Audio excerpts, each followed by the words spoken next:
Hello and welcome to our podcast. I want to put this here as a warning. Didn't realize this until I was doing the editing. We were trying some new microphones in this video and we didn't realize quite how sensitive they were. And so there are several moments, they're lapel mics, where like someone will move and they'll brush up against them and it generates a staticky noise. And with the editor that I employ, I can't just go in and randomly remove that. So if you're seeing this, that means I did not find a solution to it. But it is something that we're aware of. If you pay attention, you'll notice someone will be moving when you hear the kind of crinkly noise. And it's something that we are going to be finding a solution to before we film anything else with those. So just fair warning, yes, I know the sound is there, but I also know the source and we're working on it. So just wanted to throw that out there. On with the episode. Hello and welcome back to the Geek Cabal channel, Cabal Whisperings. This is episode number 35. Hey, it's 2 in a row for me. Anyways, my name is Jim. I'm Bobbie. I'm Owen. And yes, we are back. So what do we got as far as updates for the channel? Well, not as many as usual because we actually filmed these 2 episodes pretty close together. Basically just there's been a few videos about some movies I've watched recently. For some reason the one I made about The Arrival seems to be taking off. Yes, the 90s Charlie Sheen movie. Yeah. Not the earlier 90s movie called The Arrival or the 2010s movie called Arrival. Not to be confused with any of those. And there's probably some others. But yeah, that one's got over 100 views now. So, and is that the movie that ends with the kid, like his legs like flip around backwards and he like runs off in the field? Yeah, that's the one. It has a sequel, by the way. I don't know if you ever saw it. It was like a Departure. No, and it's not The Departed either. Just to be clear. Also, a really excellent movie. It's just really long. No, it's just The Arrival 2, and I think it was an HBO original movie. I only saw it like once or twice. It's definitely like a lesser movie. It's a little bit lower budget. But I do recall you get to see the alien weapons in use a little bit more. The sphere that sucks everything in. If I remember correctly in the sequel, you find out that like those go somewhere. And they've got like a big repository where all of them are. And I think he set one of them off in there and like destroyed them or something. But Charlie Sheen is not in the sequel. It's the old like, oh man, my brother died off screen after talking about that crazy alien conspiracy theory. And then, oh wait, it's true. So, but yeah, we've back and forth over the 500 mark because we went over, then came back. Yes. As we were recording the last episode, our last podcast episode, we went over 500.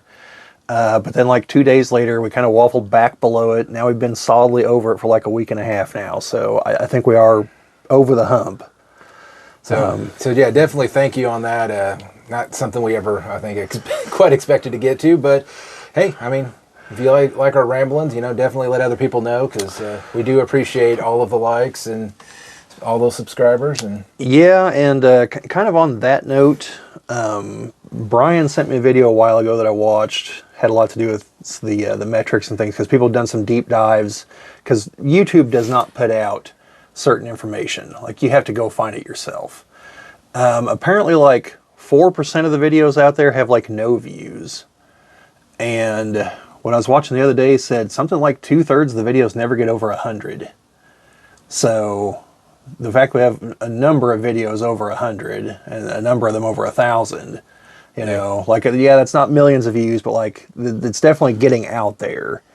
And I've seen a guy in another video is like, yeah, it took me like 7 years to get 500 subscribers. And I was like, 7 years? Like we've done it in 2.5. So I think we're on the right track. We maybe need to fine tune a few things, but I think we're, people are seeing the videos.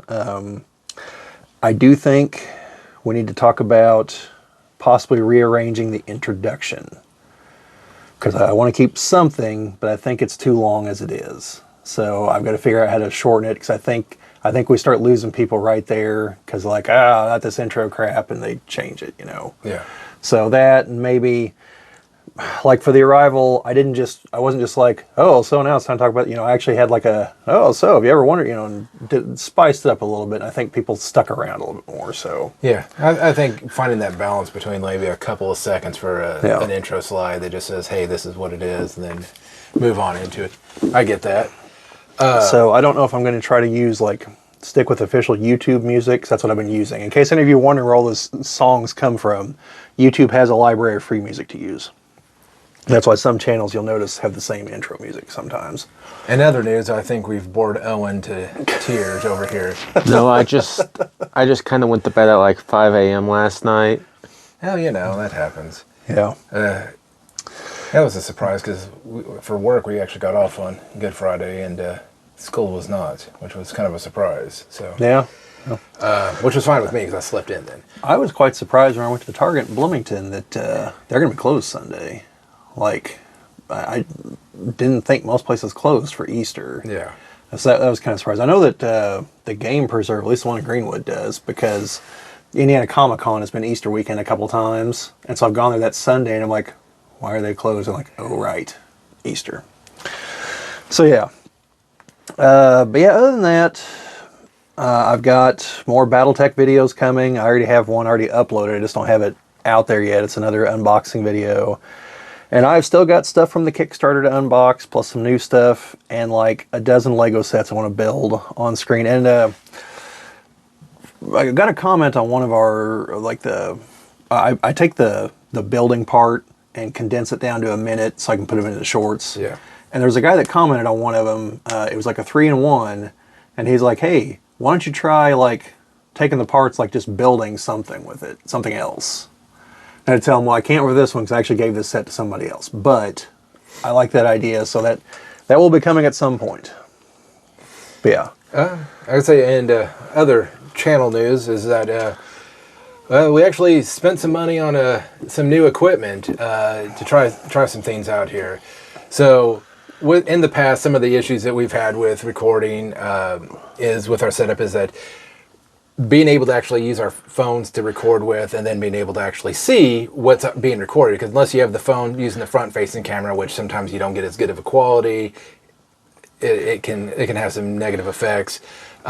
Instead, we have a new setup with a monitor so we can actually see the time, what's being recorded and all of that. Also, we've got new mics that we're using. And those I think we should actually could probably put in our affiliate link to the equipment that we're using for this, because this. Yeah. Well, I'll do that. So yeah, look down in the description. If you want to see the kind of microphones we're using, it's a set of 4, which they do get more expensive, but also like they're not as common as like 1 and 2. And yeah. we need 4 for the case where if there's 3 of us or if Chad is here also. So yeah, and it's nice because it's a wireless setup.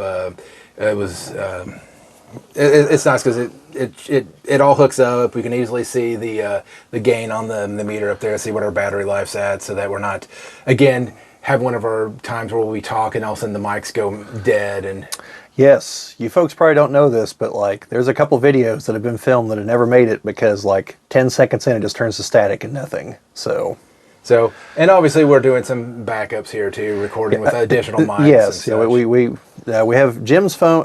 If everything goes correctly, the picture you're seeing now is from Jim's phone with the lapel mics here. But I also have another phone on backup with no microphones, just the phone's microphone. Although normally I have it the other way, so I guess we're testing all kinds of things here now that I think about it. Yeah, that's all right. It's all right. All right. Well, I think that's about it for the channel. I'm hoping that I can actually record an individual video after this as well, so that because I've got so much to unbox. And the funny thing is I've got stuff from a while back, and I think the thing I'm going to unbox is what I just bought, which is sitting over here to my right, your left, which is a Star Wars collection game. So yeah, got a pretty good deal on that one. Anyways. So, what do we want to go on to our first topic to be? Well, I believe we've all seen some movies lately, so...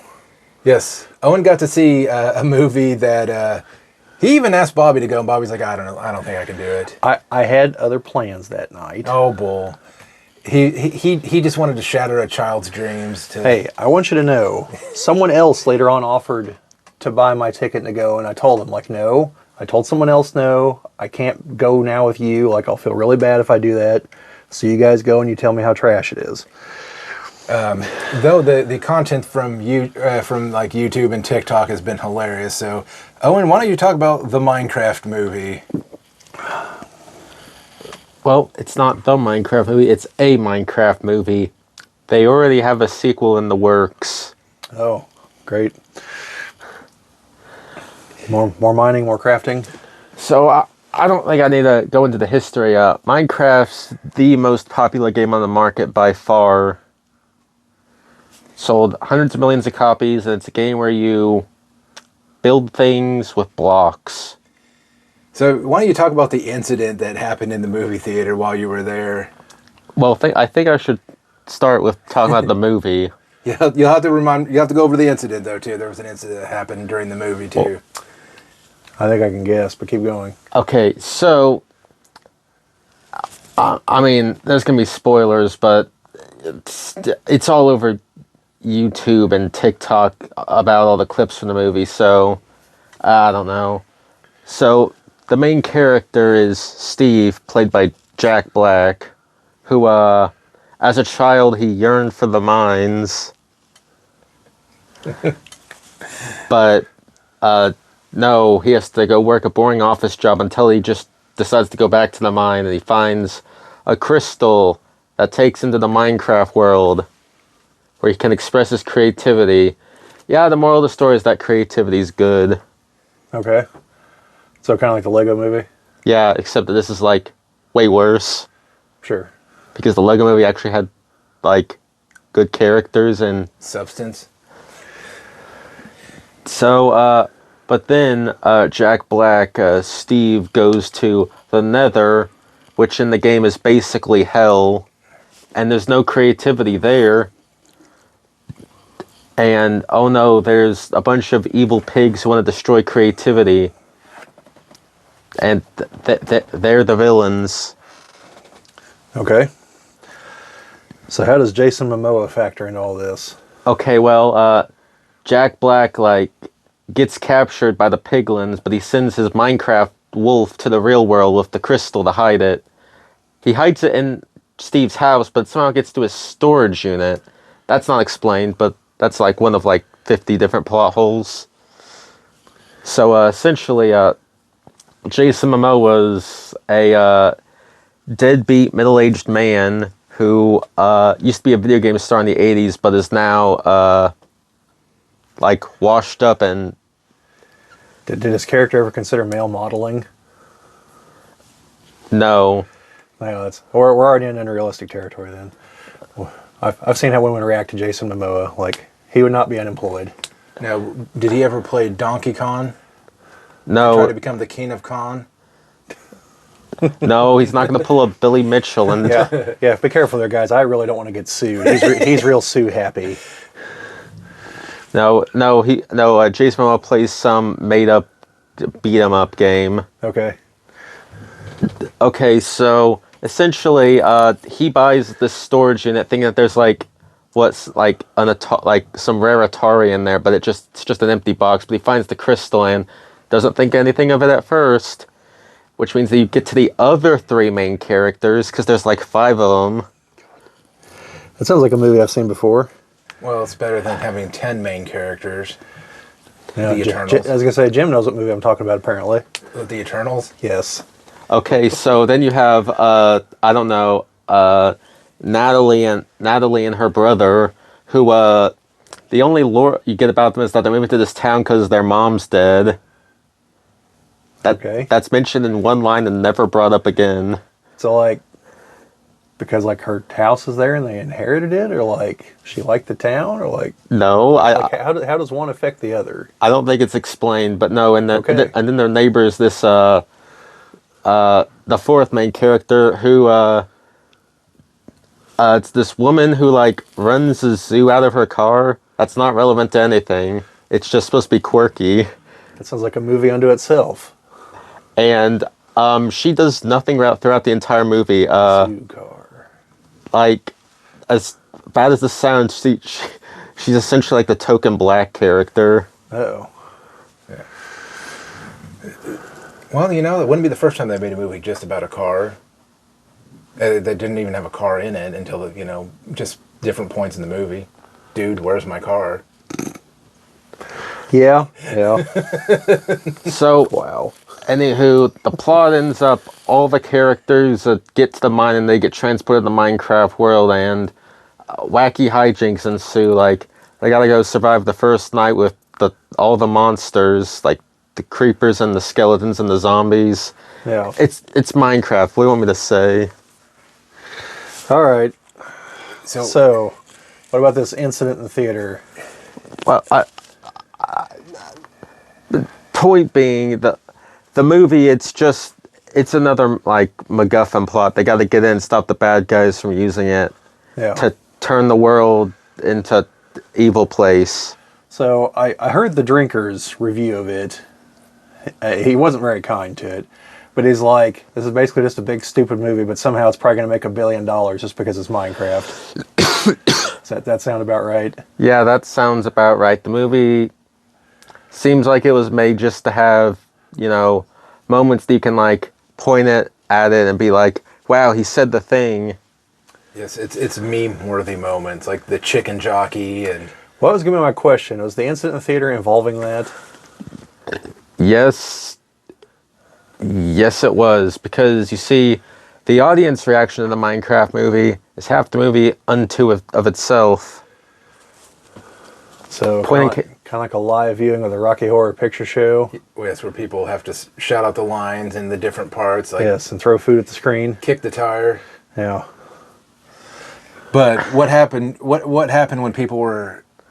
So in my theater, every time a line from the trailer, like, was said, like, the Nether, Flint and Steel, or Chicken Jockey, like, everyone would just start clapping.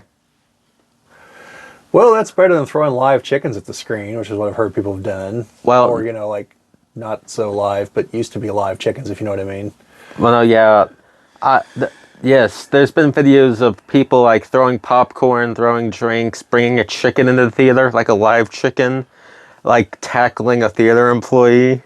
Well, didn't a woman get mad at the people at your theater? Yes, in my theater, there was this, like, woman who wasn't next to me, but was next to one of my friends, who was just, like, seething at these, like, teenage boys laughing at the funny Minecraft movie. Well, I remember when I went to go watch Mortal Kombat. So, way back in the before time, there were, like, kids, like 7 and 8 year old kids in the theater.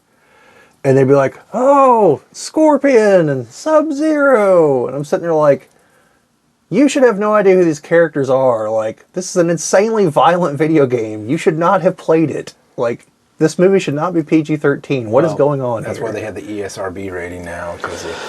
Yeah. Wasn't Night Trap a big part of that too? Yes. Yeah. Yes.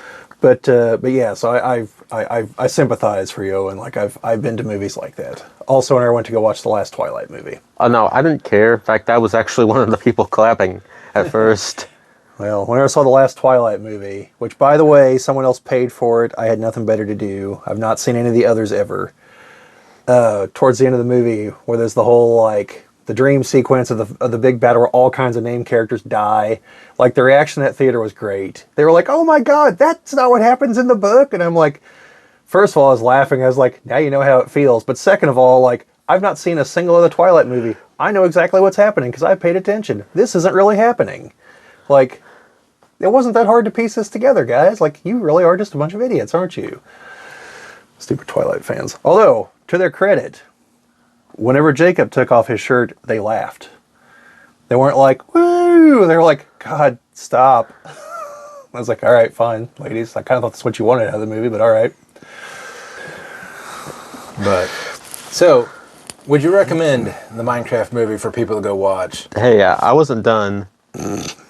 Go ahead. Well, then keep going. No, well, so this woman was, like, saying things like, oh, you better all quiet down or I want my money back.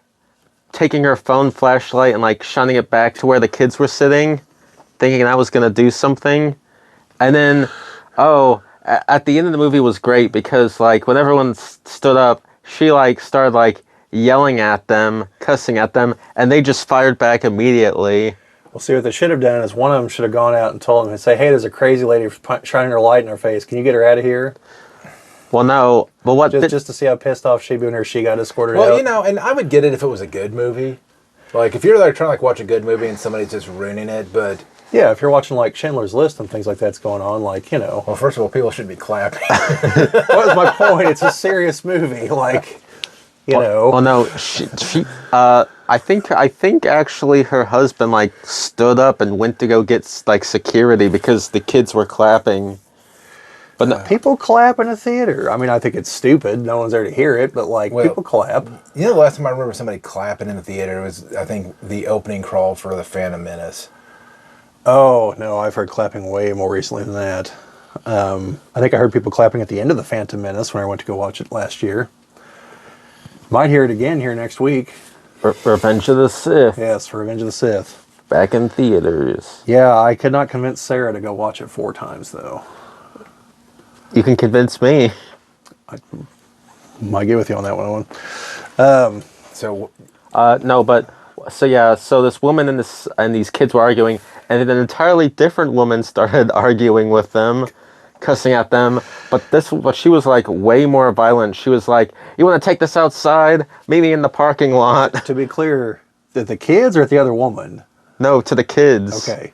I was waiting for someone to be pissed off at the other adult because of being pissed off at the kids, just like the chain reaction. Yeah. Like this middle-aged woman threatening to fight teenage boys out in the parking lot. Why does she want to lose so bad? Yeah, that's the problem, is that you have to watch out because kids will take you up on that these days. Yeah. And you will end up being beat in the parking lots. So, the movie, in my opinion, my honest rating in the movie, based on its plot, its characters, and everything, it's like a 3. Now, is that a 5 or out of 10? Out of 10. Okay. The movie is absolute garbage. Wow. The plot is a bare bone plot made out of cliches and tropes with a subplot where a side character tries to romance one of the villagers from like the game. Okay. That goes nowhere. I think that was Stifler's mom. And just like Jack Black plays himself again. Yeah. That was, I'm sure everyone watching this by now has heard that Val Kilmer passed away a couple weeks ago. That was one of the things I heard someone mention about Val Kilmer was like, unlike a lot of other stars that become famous and well-known, like he never played himself, you know? Because like if you look at like Christopher Walken, I don't like Christopher Walken. But a lot of his later roles, it's just, all right, Chris, you be you, do your thing, you know. And then like Al Pacino is just like the screaming guy, you know. Robert De Niro's the wannabe tough guy, and except for the new movies, where he plays 2 wannabe tough guys that try to kill each other or something stupid. Like Chris and I saw the trailer for that, and we were just like, what in the hell is this? Like they couldn't get another guy, so they had to get just Robert De Niro twice. Well, yeah. But yeah, like to your point, that's the thing I've never really liked about Jack Black is he almost always just plays himself. I think Enemy of the State's one of the only movies where he doesn't. Because he's just like one of the random background... Because like all the random background goobers in that movie have all gone on to do other things. Well, I got another one that he doesn't really play himself, because I actually had almost forgot he was in it. Hang on. Day of the Jackal? I don't know about that one. He's an arms dealer. He the sight's off by like 2 degrees, and Bruce Willis shows him how to sight it back in by, you know, blowing his hand off. And then the rest of him. Yeah. No, I was King Kong. Yeah, that's right. Yeah. Okay, I'll give you that one, Jim. Because he plays a very... Because I'll tell you my experience watching King Kong. The first hour was, are they ever going to get to the damn island? The second hour was, are they ever going to get off the damn island? The third, when's the Empire State Building scene going to happen? Well, yeah, the whole middle part, it's like, how would anybody survive this? Like, would they fall down in the chasm with all of the giant insects? Yeah, I mean... God, Peter Jackson made that, right? Yes. Like, God love him. Like, he made, like, second greatest trilogy known to man. But, like, come on now. Like, he should have just gone back to horror movies. Like, have you guys ever seen The Frighteners? By any chance? Michael J. Fox, he's a guy who can see ghosts. Gary Busey's son, is it Jake Busey? He's like one of them. And anyway, great movie. I believe that's the movie that has one of my favorite lines ever. When a man's jawbone drops off, it's time to reassess the situation. No, but just, yeah, the Minecraft movie, I mean, the characters are bland, and the movie's essentially, wow, look, it's that thing from the game. Wow, look, it's that other thing from the game. I think it was nice so that they did pay tribute to a fallen Minecraft YouTuber. I did like the cameos in the movie because it had multiple YouTuber cameos, including paid tribute to this one YouTuber, Technoblade, who actually passed away of cancer. So that was nice. But yeah, just the rest of the movie, it wasn't good. Well, Owen, thank you for taking one for the team. But well, I could say that the movie I watched last night was a far better movie, and that was I watched Ford vs Ferrari, which was about in the 60s when Ford wanted to. Yeah, I guess they were in a slump of selling cars where pretty much they were getting outsold by everybody and just kind of made a joke of, and they wanted to get into making a race car so that people would say, hey, that's known for racing. And they wanted to win the 24-hour Le Mans. And it's the story of how they went out and got with Carroll Shelby, that makes the Shelby Cobra. Yeah. And all that, and have him help design a... So is this the Mustang? Is what they were... No, this is the Ford GT40. Okay. And it ends with the Ford GT40 winning the 24-hour Le Mans. Not just the first car, the second car, and the third car. Beating Ferrari, who had won consistently for like years. So... they pretty much, I guess at some point in time, they were actually going to go and buy Ferrari, or Ford was going to buy Ferrari. But then Enzo Ferrari was like, yeah, I don't think so, and snubbed him and went and let Fiat buy him. And then, Henry Ford II, it's like, well, F them, we're going to build a better race car than they have. And that's what they do. And it's kind of the story around that. The two main characters is Matt Damon plays Carl Shelby, and the race car driver is played by Christian Bale, Ken Miles. Okay, yeah, I've seen a clip a couple times on, I don't know if it's on Facebook or YouTube, but it's where Matt Damon goes into, I guess it'd be Henry Ford II. Yeah. Goes in his office and is like, well, I saw this book got passed around to 24 different people, yeah. It's kind of goes, all that, but it looked interesting based on that. Yeah, well, then he finds that there's probably going to be a good possibility that he's going to drop Carroll's driver as the driver to, take the car over to Le Mans, and he's like, no. He's like, well, it's not really up to me. It's up to this other VP to make that decision. So he locks the VP in his office and takes Henry Ford into the GT40 and drives and says, just makes him about, shit his pants. And it's like, it takes a special driver to handle this. And he's in there crying afterwards. But no, it's a good movie. I don't know how historical accurate it is. But I mean, I don't think they did anything that was too over the top. That was like, yeah, that's not believable at all. But no, definitely worth a watch. I think when I saw it was on Amazon Prime, as long as you have a subscription, it's included in that. And it's like number 10 in the U.S. So, and that's a movie from 2019. So it really... Well, I didn't check the veracity of this claim, but it's like the other day I saw a short. It was, I can't remember which Fleetwood Mac song was playing, but basically they were like, rappers think diss tracks are impressive. Like, you guys have clearly never heard Rumors. The entire album is the band dissing each other because of the infidelity that they all had. Like, they were all screwing around with each other with the other members of the band. So they all wrote songs about it. Then they're out there touring, performing these songs, and they know what the songs are about. And they're like, down in the comments, one guy's like, yeah, like, people don't understand. Like, that was a hell of an album. Like, that was still like number 39, like, last year. As in, like, for sales from last year, it was still in the top 100. And I was just like, I need to check that out. I'm curious. Like, I wouldn't be surprised. It's a damn good album, but... Yeah. So yes, my recommendation is if you haven't seen it, definitely go and watch it. Like I said, Amazon Prime. So. Well, Jim, if I can remember whenever I'm editing all this, there'll be an affiliate link down at the bottom for you folks who want to go check that out. So we get a lot of clicks on those. Not a lot of purchases. We get a lot of clicks though. Well, and I can say especially with the mics, that's not a cheap set of mics. Yeah. So for whatever it's worth, I do need to outline one thing.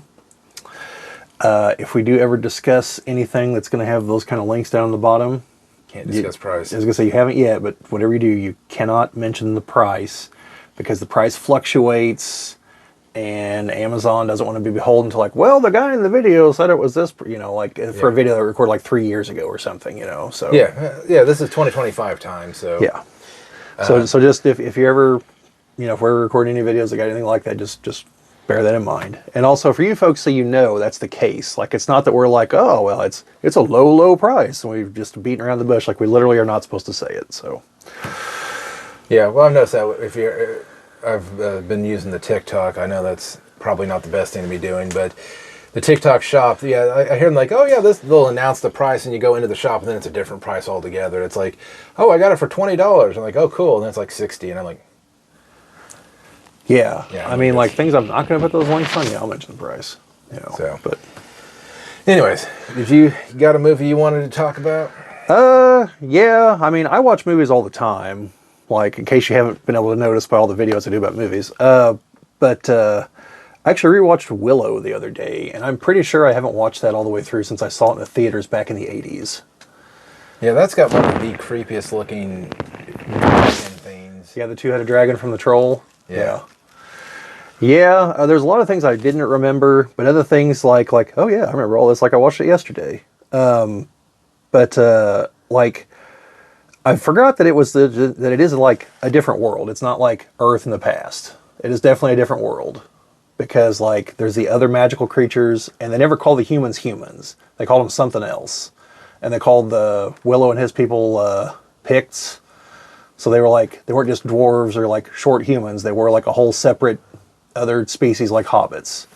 And also like I think every little person that was in acting in the 80s is in that movie. Because obviously Willow is, oh my God, I've completely forgotten his name now. Played Wicket, yeah, and also plays the Leprechaun, Warwick Davis. But also the guy that plays Gwildor in He-Man, the Masters of the Universe, he's in it. He's like the village elder wizard. There's a couple others that I'd have to look and see what they were in, because I don't know their names, but the short black gentleman that's in Bad Santa, he's in it. Yeah, and obviously Val Kilmer was in it. That's the real reason I watched it, because of Val Kilmer passing away recently. And I was like, it's been a while since I've seen this movie. I may as well watch it. He was great in it. Yeah, but overall, like if you guys have never seen the movie, it's a good movie. If you happen to see the Disney Plus series, do not judge the movie based on that. I hear that was total trash. Disney deleted it, in fact. So, or at least in 30 years, we'll find out they really didn't, because I'm sure they really didn't. But, yeah, no, it was pretty good. The music's on top. It's a few parts are a little bit silly, but, overall, it was decent. The villains are, like, genuinely villainous. Like, all kinds of people are killed all throughout the movie. Like, kind of surprising for a PG movie, but it's usually like death by bladed weapon. Well, and it depends on when it came out, because PG-13 was not. The 13 existed by then. It did, because okay. This would have been after Temple of Doom and Gremlins. So okay, that's an interesting topic all on its own, where the PG-13 had to come out of necessity because rated R was not going to sell tickets. PG didn't correctly identify it. Yeah, it's parental guidance, but the PG-13 was kind of the parental guidance, but you should be at least 13 or older to go and see this. Yeah, and I always hear the story two different ways, whether it was Gremlins or the Temple of Doom. Because both of them, I hear for both of them, but I usually hear it's the Temple of Doom. Because the rating board is like, well, there's nothing in this movie that warrants an R rating, but like a man has his heart removed from his chest with another guy's hand, like, but it's not like gruesome and over the top, so it's not an R, but they're like, this isn't PG. Like, there's got to be an in-between, and so, yeah. I'll tell you, for a while there, that was like the one move me and my brothers would do. We'd just walk up and you're like, Kalima, and you'd like just drive your fingers into their chest and like, ah! Just wait for that moment where it just went. But yeah, overall, movie's good. Val Kilmer's great in it. Like I said, the villains are actually villainous. Although I think the woman who lost, the Bav Morda, I think literally she lost because like she knocked over the potion bowl, was standing in it, and then lightning hit her. Why did she should have become the Flash. Yeah. Oh, speaking of which, minor side note, did you see the thing I sent you, the guy who does the, hey, such and such a company, what are you making over there? It was, I think, Northrop Grumman for this one. And he's like, oh, just making a plane that flies so fast it shot itself with its own bullets. It was the Super Tiger. The guy shot it and went into a dive, and he got in front of the bullets that he fired, and the bullets then hit the plane. And the guy's like, so then two things that were separated became one again. And it shot out the engine. Like, comes the, so did you learn anything from this? Yeah, I learned why the Flash doesn't use a gun. But, yeah, no, I don't know what else I'd say about Willow. Like I said, like the set work and everything's really nice. The castles look really nice, even though I know they've got to be fake. Yeah, I mean, like, there's no like huge like super logic holes in the movie because it's literally like, hey, the prophecy says this baby's going to rule and going to overthrow the queen, and the queen, like most villains in these kinds of things, is like stupidly self-centered. Because like her advisor even tells her, like, your daughter's going to betray you. And she's like, I trust her more than I trust you. And I was like, well, on the one hand, like, that's great, like, that you trust your daughter. But on the other hand, like, he was right. I've seen the movie before. Like, she's going to betray you. It's like, man, like, that's kind of like the movie Legend with Tim Curry as the Darkness. And Tom Cruise is the main guy.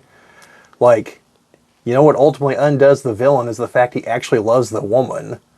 Like, so it opens him up to be betrayed. If it wasn't for that, like, he wouldn't have lost, you know. So literally, like, the one good thing he indulges in is what condemns him. Well, there you go. But, yeah, definitely worth checking out if you haven't seen it. It's on, I think I watched it on Amazon Prime, but it should be on Disney Plus also. So, and if I can think of more to talk about, there'll be a video about it, but that'll be down the road. So, yeah, other than that, I started watching a Gundam movie, and I made it 3/4 the way through it. But I'll do a video on that once I get done with it, so. Well, I was going to say, I suppose I mentioned last time I was going to go watch Vampire Hunter D. I did end up going to see it, so I better did a video on that, so. Go check that out, then. Yes, you should. And it was interesting seeing a 40-year-old anime movie on the big screen, since apparently it was made for TV screens. So it was, you know, 4:3 instead of 16:9. And Sarah had never seen it. I didn't know she hadn't. We're like 10 minutes into it, and she's like, this is a really weird movie. And I'm like, well, it's an anime movie from the 80s. Like, of course it is. But anyway, yeah, check out that video. So, all right. Anybody see anything else recently? No. Okay, then I got 1 minute to throw something else out there real quick. Okay.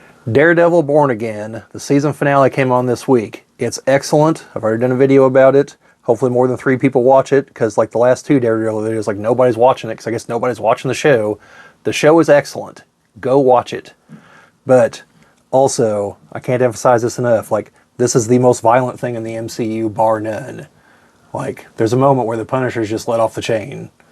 Same actor that plays? Yes. Yeah, it's everyone's back from the Netflix shows. Okay. And, like, he literally shows up, like, to save Daredevil. Like, cops are coming. He's like, look, Red, like, I'm not here to play patty cake with these guys. Like, things are going to get real. And Daredevil's like, you don't have to kill him. He's like, yeah, well, we'll see. And he runs out of bullets at one point and has to switch to bladed weapons. So. And that's Burtonall. Yeah. Yeah, he was in the Ford vs. Ferrari. Yeah, he's there. Yeah, I think I saw him in the clip. He's there in the office, right? Yep. Yeah. But also, you get to see Vincent D'Onofrio flex the Kingpin's undefined strength whenever he crushes a man's skull in his bare hands. And I don't mean like you hear like some cracking noise and the guy dies. I mean like, and when it does, like, it's gruesome.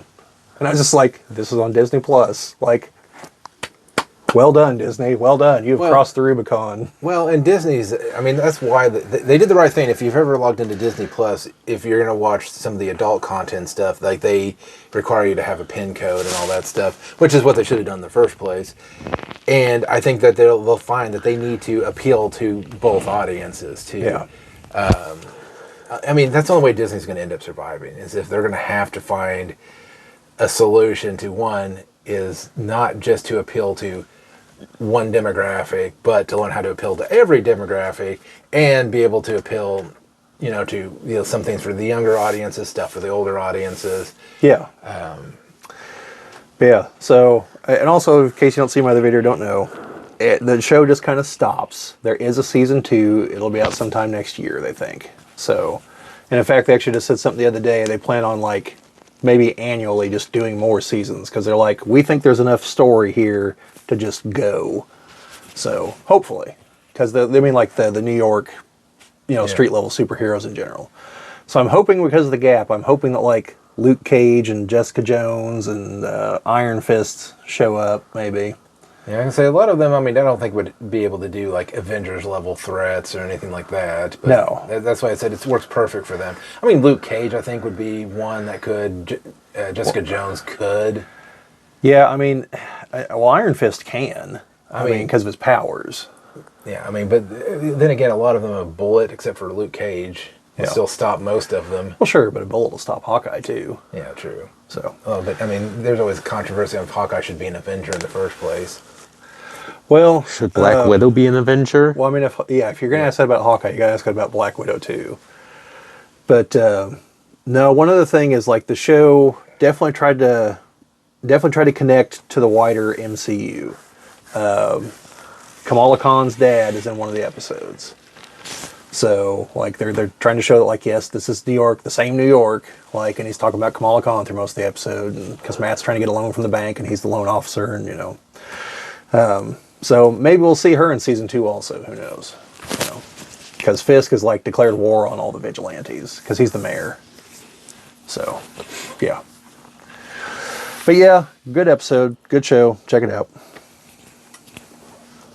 If I could throw one other thing out there, Andor starts this week. Like Tuesday, probably before I get this up. But have you seen the release schedule? No. They're releasing 3 episodes at a time. Oh, that's good. So it's like a movie every week. So I'm okay with that. Yeah. So it'll only take a month to release it all. I'm okay with that. And then the showrunners are like, once it's done, you should go rewatch Rogue One. Like, they're saying like it's going to like kind of recontextualize some of the stuff you see in Rogue One, which I'm assuming means that like Cassian's probably going to do some really dirty things for the rebellion. You mean like where he just shoots his friend? Yes. I'm expecting to see things so that will make more sense. We're like, well, of course, because we've seen him do this, so of course he would do this. But where he also has that moment of crisis of faith where he's like, I can't shoot Galen Erso, he's just some guy. Like, what am I doing? To make all those moments make sense. So, but anyway, Jim, what else we got? Well, I say nothing more really on the movie TV front. I said that I'm getting plenty of materials ready for individual videos.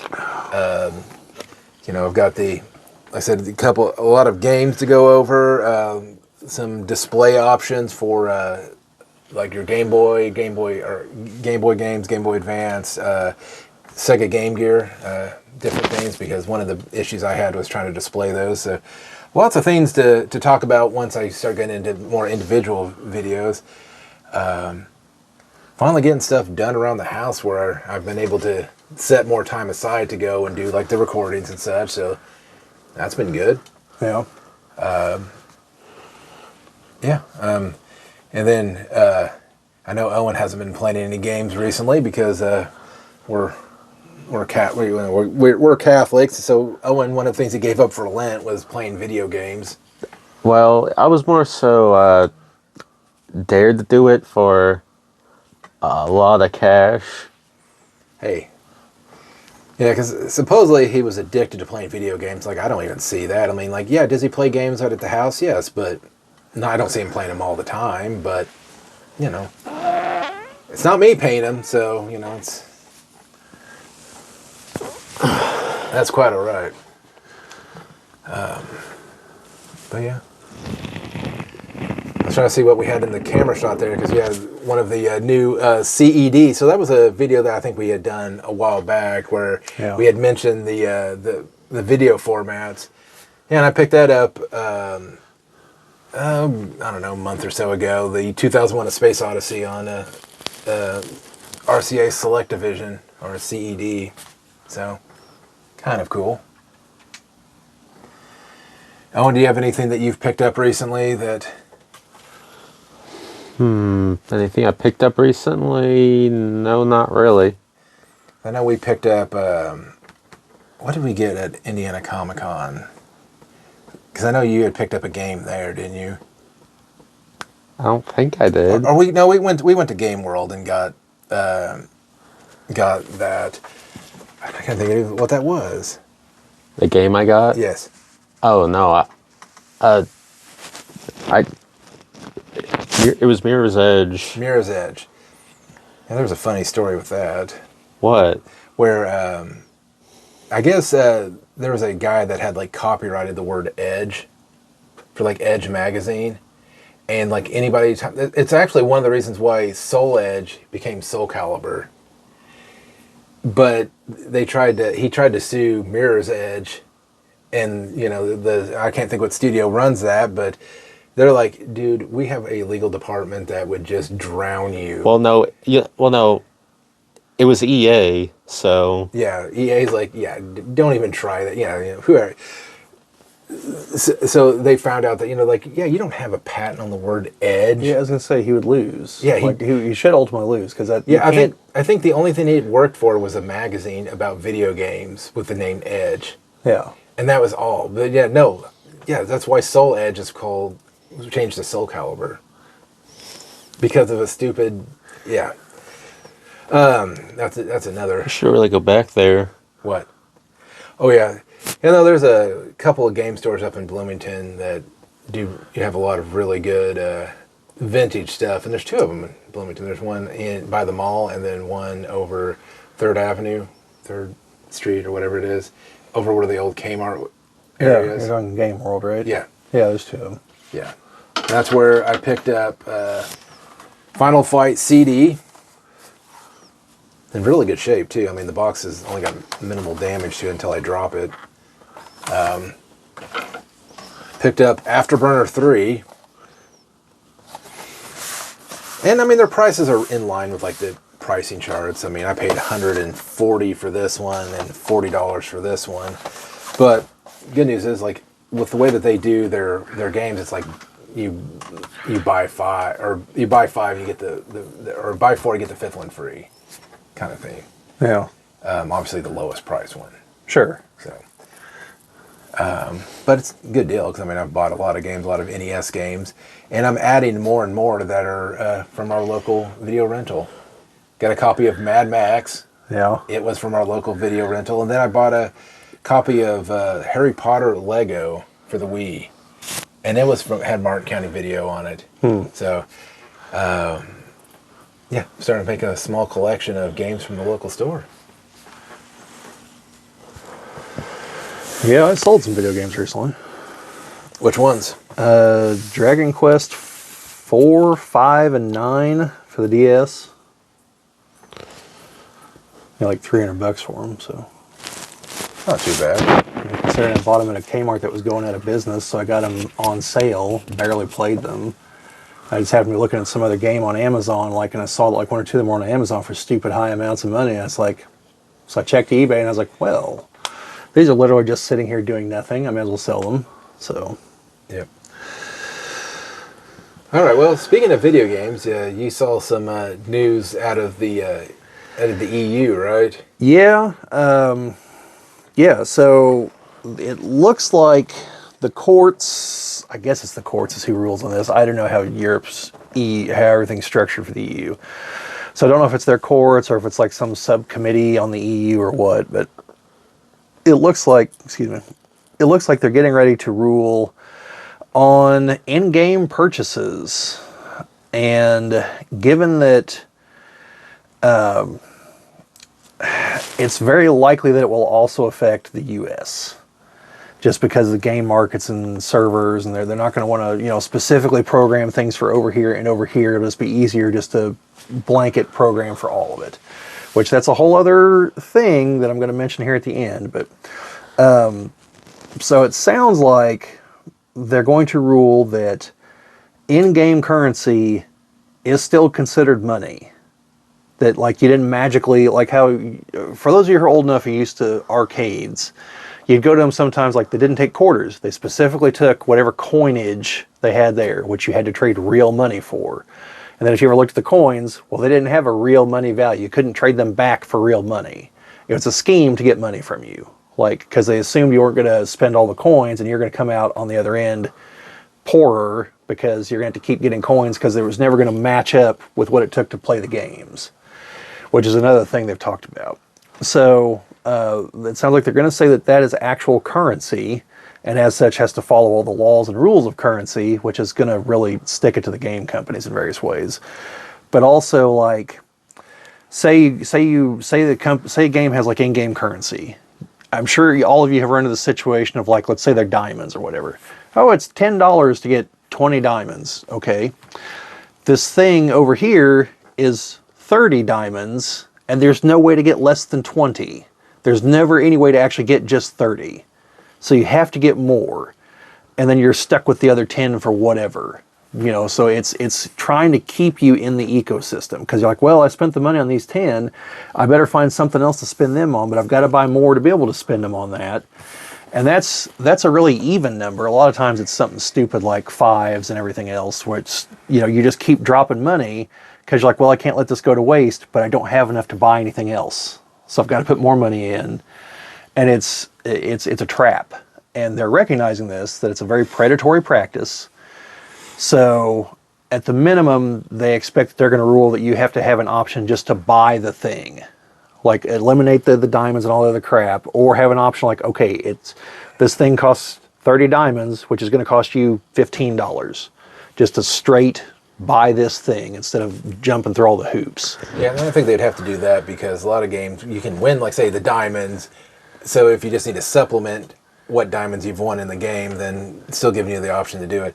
But to me, the one thing that came out of it is that they're wanting to treat them more like gift cards, not as, you know, like you said, like the arcade thing, because they want you to be able not only to only spend a certain amount, but, like, say if you want a refund or return something. Yeah, there was they weren't specific, but there was commentary about somehow or another enabling some kind of refunds also. So, and, you know, I mean, that's the one thing. That's why I like all of this back here, because you buy this, you own this. The way that games are going with digital only downloads, you don't technically even own the game. It's like almost like you've bought the right to play the game, but at any point in time, if something comes up where they're like, oh, we need to recall that, there's nothing you can do to stop them from just yanking it off your system. well, right. But remember, this is super technical detail. But remember, super technically, that's also the case with these. Believe it or not. They'd have to come and get them. Oh, I know they would. I'm just saying, like, super technically, this is also just a license. Yeah. Like, well, yeah, but that's where it's the same thing with, like, VHS tapes. Because if you truly owned it, you would legally be able to make copies. Which you can, so long as you can prove you're not going to sell them. I think they have rules that you can do that. Well, yeah, the same thing with these. You can make backups of cartridges. You just can't distribute the backups. Yeah, but someone was trying to point that out, that, like, super technically, that's also, but to your point, like, they can't delete these. You know, they have to actually come here and, you know. Because me and Owen were actually talking about this the other day, that I think it was like with the PS4s, that people were selling PS4s with the PT game, the playable trailer for Silent Hill, which never got released. It's one that had Norman Reedus in it. But yeah, it was this PT, the playable trailer. But you can no longer download it. You can no longer get it. It's not ever going to become a game. And it's like, they're just throwing away money. Like, if they could just come up with some agreement to say, you know what, people like the PT game so much, like, why don't we just make it a game? We could sell it for money. No. They removed it from the store. The only way you can get it is you have to find these consoles that already have it downloaded. Yeah, and I think we kind of talked about that one time. It's like, if someone goes to sell some of these consoles, the value is going to be well, I've got these games on here. Yeah. Since you can't actually buy the games anywhere, it's going to be like, well, I've got to find someone that has the console that had the game and just buy the whole kit and caboodle from them. Well, and that's the same thing with like the Xbox, say like the Xbox store, where they've shut down the one for the 360 and all that, and also all those independent games that were made where they were downloadable only are now gone forever. You can't get them, and that's a lost opportunity. It's like they need to find a way of emulating that on every version of everything, so that these games don't get lost to time, or the people that made these independent games, need to find a way, or somebody needs to find a way of maybe making them as a physical media, somewhere you can get them physically. Like, say, Xbox offers a service where you say, hey, I want this independent game, I'll pay you $15, you'll put it to a Xbox 360 disc and, mail it out. Yeah. Or anything like that. And I know this is off topic with what you were going over, but there's just... Oh no, it's all interrelated. It's all, where everything is at the whims of these companies, and like we're nearing that whole you'll own nothing and you'll like it. Yeah. Like old Klaus Schwab keeps talking about. Fortunately, he's retiring. He looks like a Star Trek villain. So, I mean that's something that's very close to my, that's why I'm collecting everything that I can get my hands on. Now, do I ever expect to own everything? No. I've been on Whatnot, and I've seen people that, dwarf everything that I have here in what they're selling. And I'm just like, I'll never own everything. I'll never be close to owning everything. But anything that I can save, I try to find a way of picking it up. And things that mean something to me, like I said, like the Star Wars games, I'm trying to find as many of those as I can and rescue them and store them. And the one that gets me is PC games. I think I've seen something like 70% of them are unplayable right now. Just because they either no one's updated them to be used on current hardware, or like they've got some DRM feature that you just can't get around anymore, or like it has to connect to a server somewhere to authenticate, and the server's no longer running anywhere. And there's a group out there that's trying to archive these things. They're trying to get it so that they're trying to get legislation through so that they can make it so that they can own emulated copies to keep a version of it alive somewhere in a museum or something. I believe at that point that's what would be called abandonware. Well, the problem is abandonware is not truly abandoned. Like, the company at any point could come back and say, oh no, we've got plans to re-release this. Cease and desist or we'll see you in court, and they're going to win. Yeah. There's ways, I don't remember if it's trademark or copyright, but you can attack that as far as the name if they don't defend that in court.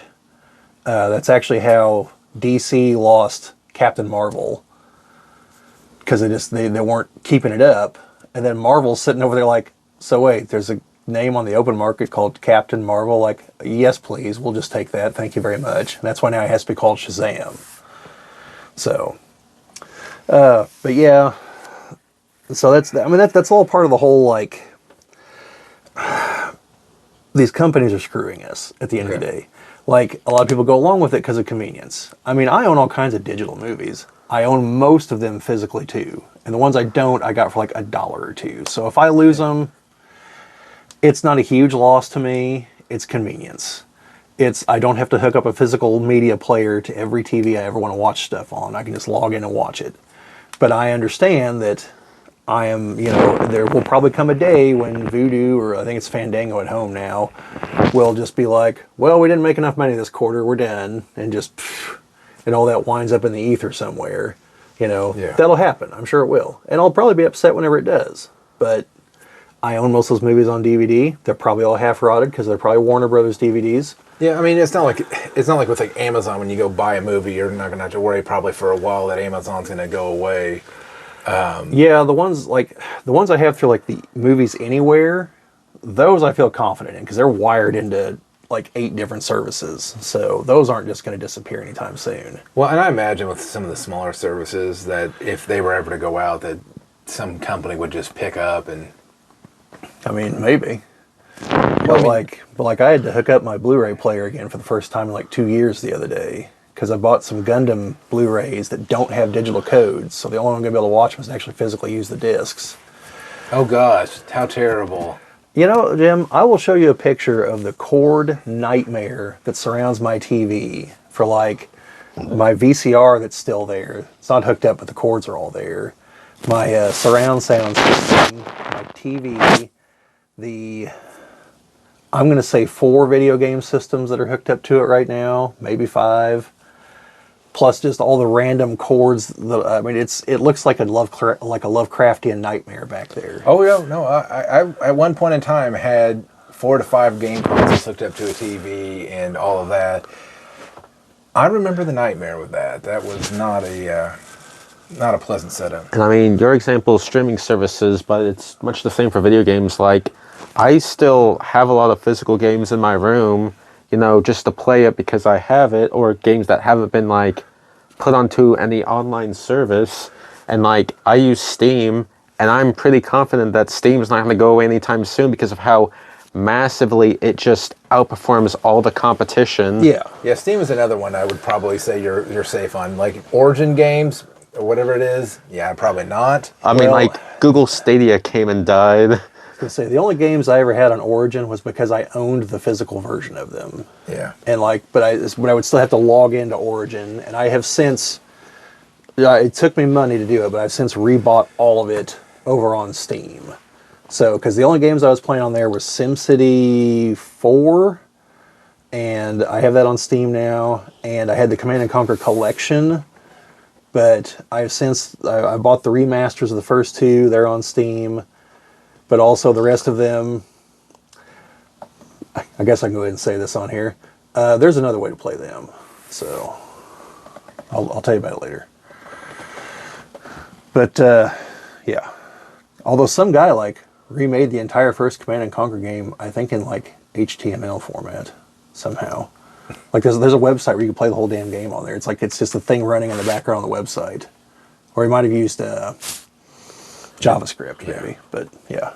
Yeah, I think Java would be what you'd have to do, but because to EA's credit, they've actually put the code for Command & Conquer, the first one, and for Red Alert 1, and I think the second one of each game. They're on their GitHub, and you can download them. It's just you'll have to make your own visual assets for the game, but like the game itself is there, everything you need to actually run it. So that's like I heard that and I was like, that's not EA. Like someone like did that and then got fired or something. Like, what's going on here? This sounds completely contradictory to literally everything I know about EA. Old ruin everything. But yeah. So anyway, part of the larger point though here is like, number one, I know that we have what is as close to like a laissez-faire capitalist system as we could possibly have in this country, almost. But this illustrates that, like, there are certain consumer protections that should exist. You know, like, and I happen to agree with you on this one. But then I find myself taking the other side in other cases where it's like say against Twitter and Facebook, where the EU is trying to tell them, well, we have hate speech laws over here. Like, you've got to follow those.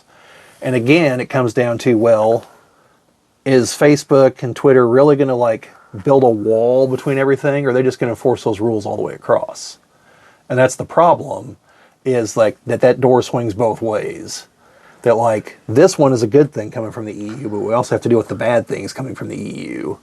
Because to tap into that market, they're not going to spend the resources to make it so that only applies over there.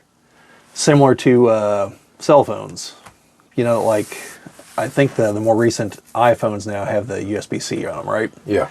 That's because of a ruling from the EU, because they finally were like, this is stupid. Like, pick a cord. We don't care which one. You're all going to use it. Like, no one should have to buy 5 different cell phone cords. And obviously, since Android wildly outsells them, they're like, well, suck it up, iPhone. Like, this is what we're doing. Which the USB-C is a good platform anyway. Yeah, and so because of that, there was no way that they were going to have the factory in China be like, okay, this line goes to the EU, put the USB-C, but stick it to the Americans and keep putting our proprietary cord over here on this line. This is, well, no, we're just going to change the whole factory, just be done with it. Oh, they can still make it proprietary. It can be a proprietary USB-C. Because all they do is they put a chip inside the plug. Well, I think that's also part of the ruling. Was that like, because it has to be usable for both phones. Because I've had a couple times when my phone says you need to use an approved charger for this to work. Like maybe it was a lower voltage or something. It's like, yeah, it was ridiculous. But yeah, so and it's not just the EU. You know, it's also like to sell things in China. Well, China, as those of you who know anything about them, they're a little bit concerned with what their people see. So like we're essentially importing their ideals, because for our companies to be able to do business there, although current situation may change all that. I don't know. And the thing about with Twitter and all the other social media stuff, it's like I don't know how they would enforce it. And I think that's a really gray area to say, well, we're going to start enforcing free speech. You know, what's considered free speech, what's considered hate speech. Well, that's why, and that's why Zuckerberg and Musk are trying to get buddy with the current administration, so they can tell, so that the government can tell Europe, like, yeah, that's not going to happen. Because the biggest problem with hate speech is who decides what's considered hate speech. And going nowhere political with that, just understand, no matter which side of the thing you fall on, imagine if somebody said what you're saying is considered hate speech. And right. That's where you go, oh, well, yeah. Jim, the greatest example I ever heard, and I don't remember if this is from a person, if it's from a movie, I'm sorry, but there's a guy who's a law professor, and he's saying that, you know, he teaches, you know, I think it's first year law, and, you know, he always comes in there and he'll ask kids, like, oh, should they make a law against this? Should they make a law about this? And, you know, they all raise their hands like, okay, so for any of those laws, how many of them are worth someone getting shot over? And all of a sudden they all get real quiet, and they're like, what are you talking about? He goes, well, it's as simple. At some point, those laws have to be enforced. And at some point, that will be someone with a gun. And things could always go wrong. Like, they don't even intend to, but they do, you know. Like, in his example, it's like a guy being evicted from his house. Like, you know, he's had a rough go of it. He's been divorced now, you know, and he's getting evicted. He lost his job. That's why he's getting evicted. The sheriff comes at him at just the wrong moment, and he decides that he's going to fight it. Well, that fight's only going to go one way, you know. Someone's potentially going to be shot. And so he's like, I'm not saying we shouldn't have laws on anything, but you have to understand the consequence of making these things laws. And so, similar to what you're saying, like, that's the consequence of, at some point, someone else will be in charge. Do you want to give them that power? And I think that's what people on both sides don't quite grasp, is that a lot of our problems come from the fact that we've said yes way too many times to that.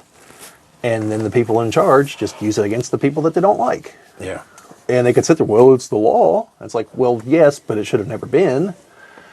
And so, you know, it's like you're saying, like, you got to think more than one step ahead.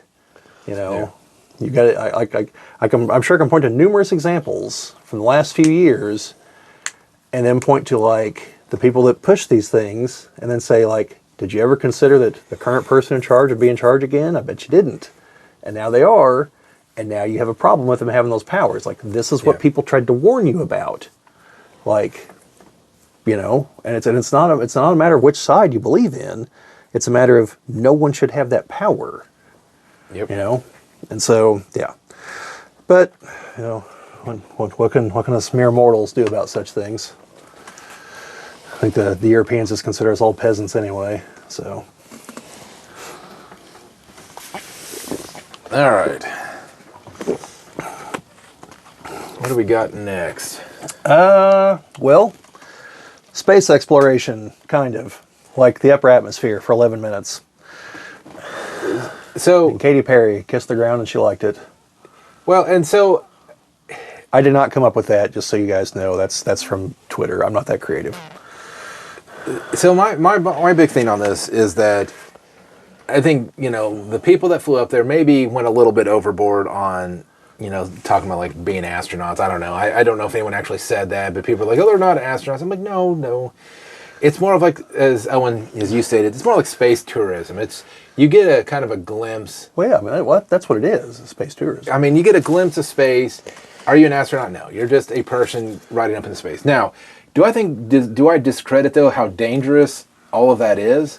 I mean, to me, I think that would probably be even more dangerous than skydiving in most instances, because you're strapped to a rocket. Yeah, I mean, the plane has a non-zero chance of blowing up, but it's awfully close to zero. Yeah. The rocket, You know, you're talking about launching somebody on a rocket that all it has to do is one thruster screw up and that thing turn like this and everyone's dead at that point. yeah. Or it explodes or anything else. Parachutes fail from, you know, coming from the upper atmosphere, whatever that may be. Yeah. Plus, space is literally the most inhospitable environment imaginable. And I mean, I get it. They don't quite go all the way into space, that they kind of go into the upper atmosphere, but it's close enough that you can see the curvature of the Earth. You can see what's turning into space. You can see a lot of whatever. So I think what they did, I get what Katy Perry did, because I mean, it's kind of probably a very jarring thing to do. And, you know, you're kind of like, thank God I'm back on Earth and all this stuff. But do I think it's anything to be like super, you know, proud of that you've done it? I mean, as proud as anybody that's went skydiving, bungee jumping, or any of those other things. I mean, there's always an inherent risk to it. But, you know, when all you have to do is throw money at something to go do it. Yeah, I mean, proud's not the word. I don't know what word I would use, but proud's not the word I'd use. I would say it was I mean, it's an exciting thing to do. It's something you'll remember for the rest of your life, for sure. Yeah, I mean, I think people have blown it out of proportion on what it really is. And I mean, actually, I'm surprised that a lot of people have said so much about it, because nobody really said anything about like William Shatner doing it. Well, that was what I was going to say. It was like, and I really hate to believe that it's potentially sexism driving it. I really don't want to believe that. But like, that seems to be the difference between the two groups in my mind. Because nobody really said anything. I mean, people were like, oh, William Shatner went to space, and he talked about it. And, yeah. I mean, heck, that's when I got my picture of Shatner. It was like, yeah, it was like, what, less than a week, right? It's like a couple days. Yeah. After he got back from space. Yeah, I mean, and he even said, you know, like it had, you know, profound effect on him. Like he said similar things. Yeah. And like no one got up, like Wendy's didn't go on their Twitter account and attack him like they did Katy Perry. For those of you that don't know, the Wendy's Twitter account is very salty about a lot of things and not just the fries. I think, what was it? What did it say? Can we send her back? I swear to God, like the Wendy's Twitter account is a sight to behold, folks. You should check it out. A bit savage. But yeah, no, to your point, like I don't know why everyone's getting bent out of shape. Now, most of what I've been seeing is on Facebook, which seems to be hell-bent on converting me to socialism, because I keep getting all these stupid socialist pages and communist pages. And I'm just like, why? Why am I getting this? Like, do you follow the Star Trek? There's one I follow that's like Star Trek shit posting with no actual admin commies or something. Oh, I think I do. I know I did at one point. But yeah, so it's the people, like, it'll be things like the other 99%ers or groups like that. They're like, well, that's great you went to space. Like, you could have used that money to save the children in Africa or something. And it's like, guys, like, that was never going to be an option. Like, I hate to tell you this, but like, if rich people were going to do that, that problem would have been solved a long time ago. Well, like this was either this or like another mansion or another yacht or something. Well, and when Mr. Beast goes over and puts in like 500 water wells for people in Africa. Well, yeah, then he goes and he gets shit on for helping people. They're like, just coming over here being the white state. I'm like, oh my Lord. Yeah, it's the permanent grievance industry. Ignore them all. Like, nothing will ever satisfy them. And so, and they're on both sides. It just, you know, like I see people on the right that are like this too. I talked about them last time. The people that are like, oh, there's a black person in this. It's got to be woke. And it's like, or it's just a black person in it. Like, they do exist. Like, they're real people. Like, they're real characters and things. Like, Jesus, like, calm down. Which that actually would segue into our other topic. Yeah. But, no, I guess my question, though, is, Jim and Owen, do you think this has any impact on, like, future space stuff? Like, does this help it? Does it hurt it? Do we get more people that are like, let's solve the problems on Earth first, as if we can't walk and chew bubblegum at the same time? No, because I think my feeling is that we're starting to privatize space, which is, I think, the right way to go, because you take out the bureaucracy in all of it. You don't have people that have to go through, like with NASA, like for them to do anything, they have to put everything out and say, okay, which ones do we think are the most important? And they pick like a handful, and then they're like, okay, well, all these other ones, great ideas, but they're gonna be shelved for right now, and we're gonna launch these out. Versus when you have stuff like like SpaceX and Blue Origin. Is it Blue Origin? Blue Origin. And all of these, they can do stuff that that NASA can't, and they can just go with it and just go. I mean, some people will joke about Elon with his launching starships and pawn starships and exploding and all this stuff, but it's like, the thing is, you can only simulate so much. Well, yeah, like, those are the ones that have blown up. Are a couple of them supposedly did so on purpose. I don't know if I buy that, but that's all just testing the rocket designs. Yes. Like the actual things that have carried people into space, he hasn't lost anybody, which means he has a far better track record than NASA. But also, like, I think only one that was actually carrying cargo has blown up. Like, the rest, they're fixed they've ironed out the designs. And now they're working on the next generation stuff. Yeah, I mean, the fact that they have reusable rockets, it's something that even NASA still hasn't done. Like, they have their SLS launch vehicle, and none of it's retrievable.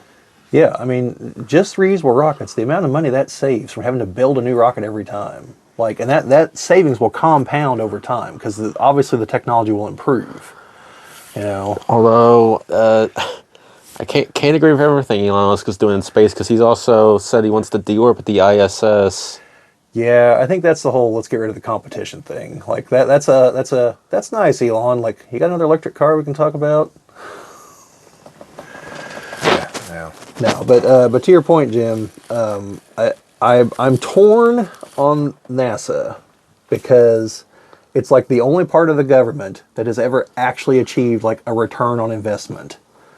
Like, the money that we put in, we've seen that pay off, like, it's something like 10 times over in the economy. Oh, yeah, no. NASA's great. Don't get me wrong. I don't want ever to think that NASA's not great. I'm just saying that when it becomes the projects... Yeah, it's definitely needs to, they definitely need to clean house. Because I've got a book, I can't remember the gentleman's name who wrote it, and I think it's called The Case for Mars. I need to find it, because I need to finish it. But he used to work there, and he was explaining it, like, even like going back to the 70s, they've been trying to put together a mission to Mars. And the problem is, every time the government comes to him, like, okay, so what do we need? And they're like, everyone that's got any kind of project that could even, like, that can a Hail Mary somehow attach to it, they try to. And by the end, they're basically trying to build the Battlestar Galactica. Yeah. And he's like, and we don't need that. Like, first of all, we can't build it. But second of all, like, it's such a waste because of all kinds of factors he lays out. And he's like, and it's going to cost $1 trillion. And he's like, no one's going to put that money in it. He's like, you need a rocket that can carry 4 people, and we need to start sending stuff ahead of time. Like, you saw The Martian, right? Yeah. The man who wrote The Martian, a lot of the stuff he got was from this guy's book. Okay, that's why things play out the way they do a lot in The Martian, is because this guy's saying, like, this is what we need to do. Just send stuff. People don't have to go with everything. Just send the stuff. And then the people will get there and use the stuff. Yeah, because I've seen one recently where they're talking about sending the stuff, but also sending robotic rovers and robots pretty much to just build things and put things together, inflatable habitats, kind of thing. But yeah, like I sent you the thing the other day. I didn't know this, but battery-operated power tools. They were created for space, because they're like, we're going to do work in space, and like, you don't have a 120 volt outlet anywhere. So it was I don't think it was Black & Decker, but I could be wrong. But that's why they created battery-powered high-torque tools that now we use all the time here on the surface. So that's a much better example than the ballpoint pen, which is the other one. Yeah, the other thing I saw go was through. now they obviously they don't have Martian soil to test it on, but they were testing a similar composite of Martian soil to grow plants and stuff in, and like what plants actually grew in it and what ones didn't. But they said understand that everything we did, we had to add stuff to the soil. Yeah, I saw Neil deGrasse Tyson talking about that because someone asked him like about that from The Martian. He's like, well, first of all, just to be clear, like I'm not a farmer. There's a lot of things I don't understand about that, so like I cannot give you a real answer. He's like, but it occurs to me that here on Earth, our soil isn't just inorganic dirt. Like there's stuff, there's microbes, there's all these other things, and we probably need those things to grow the plants.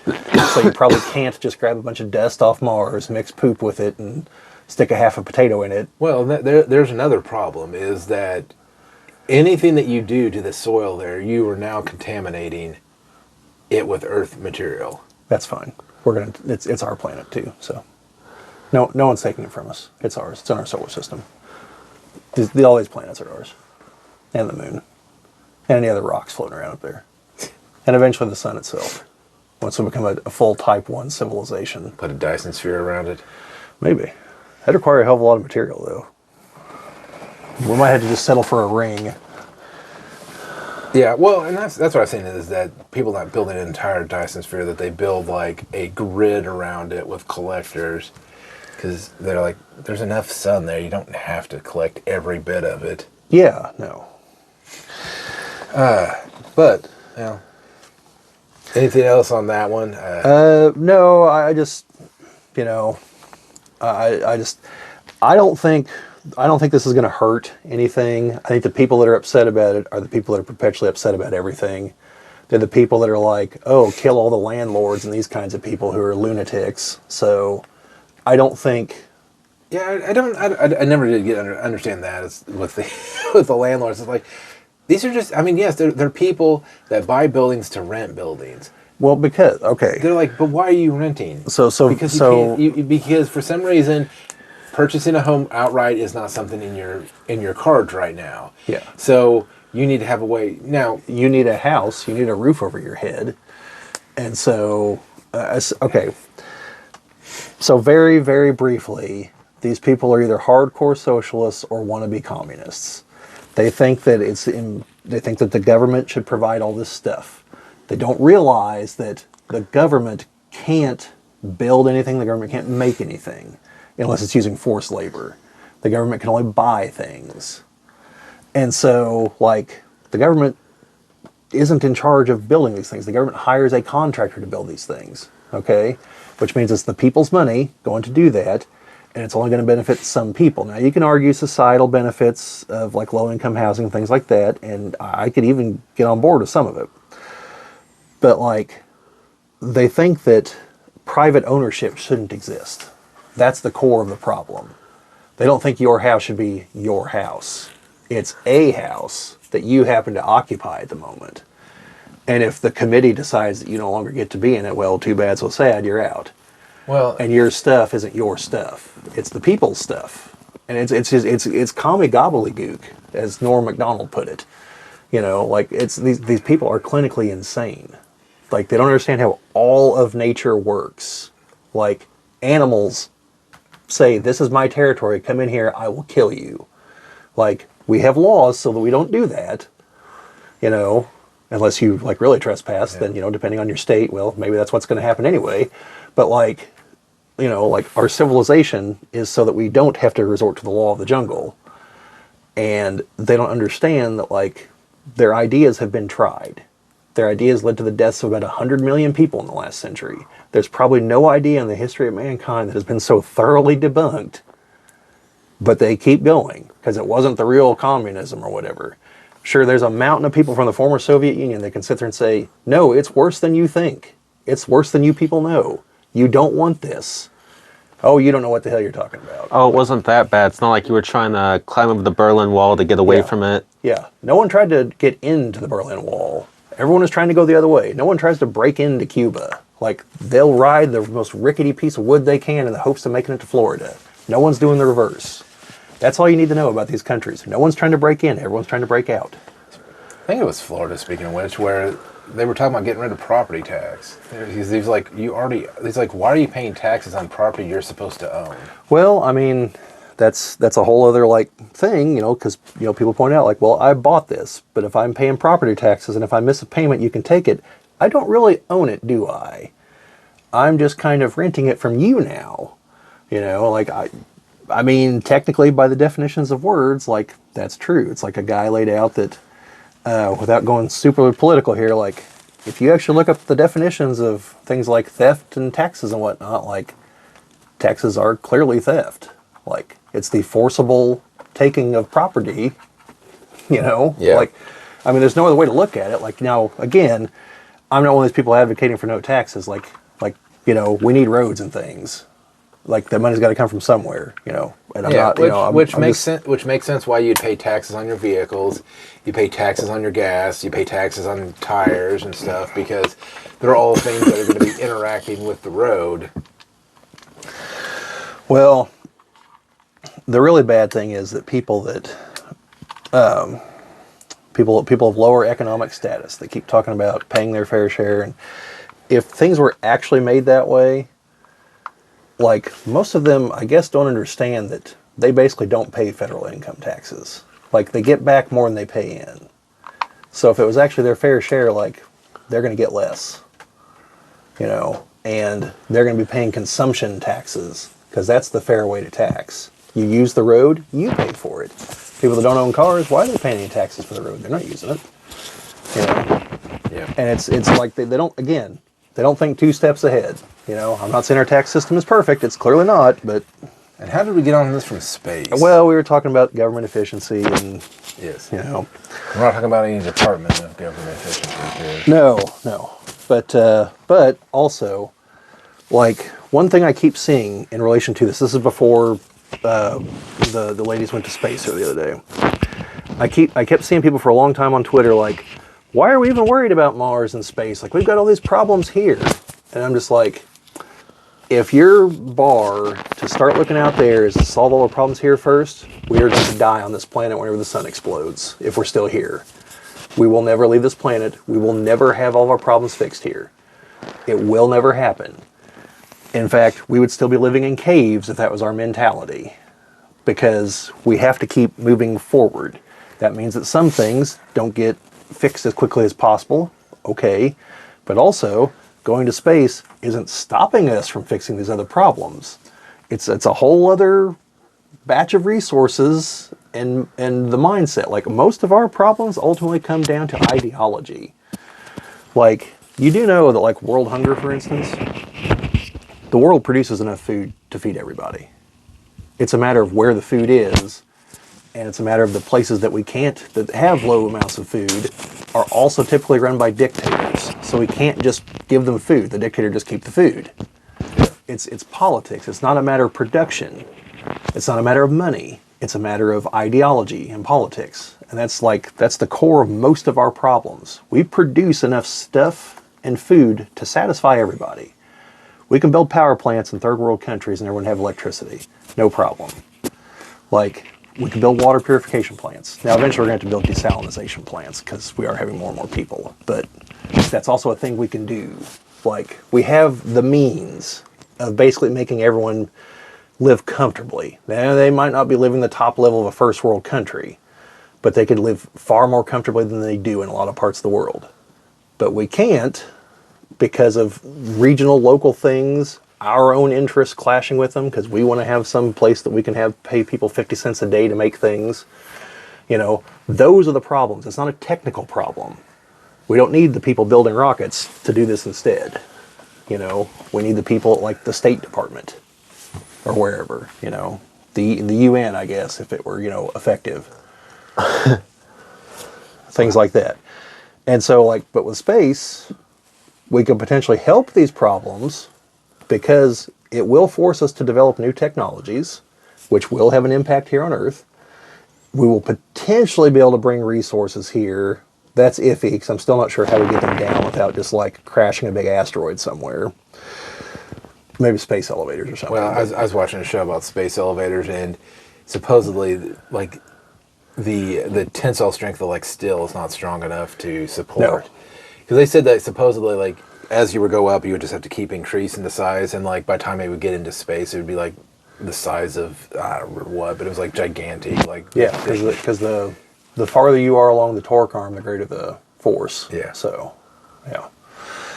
Yeah, I've heard like carbon nanotubes or something is the proposed idea.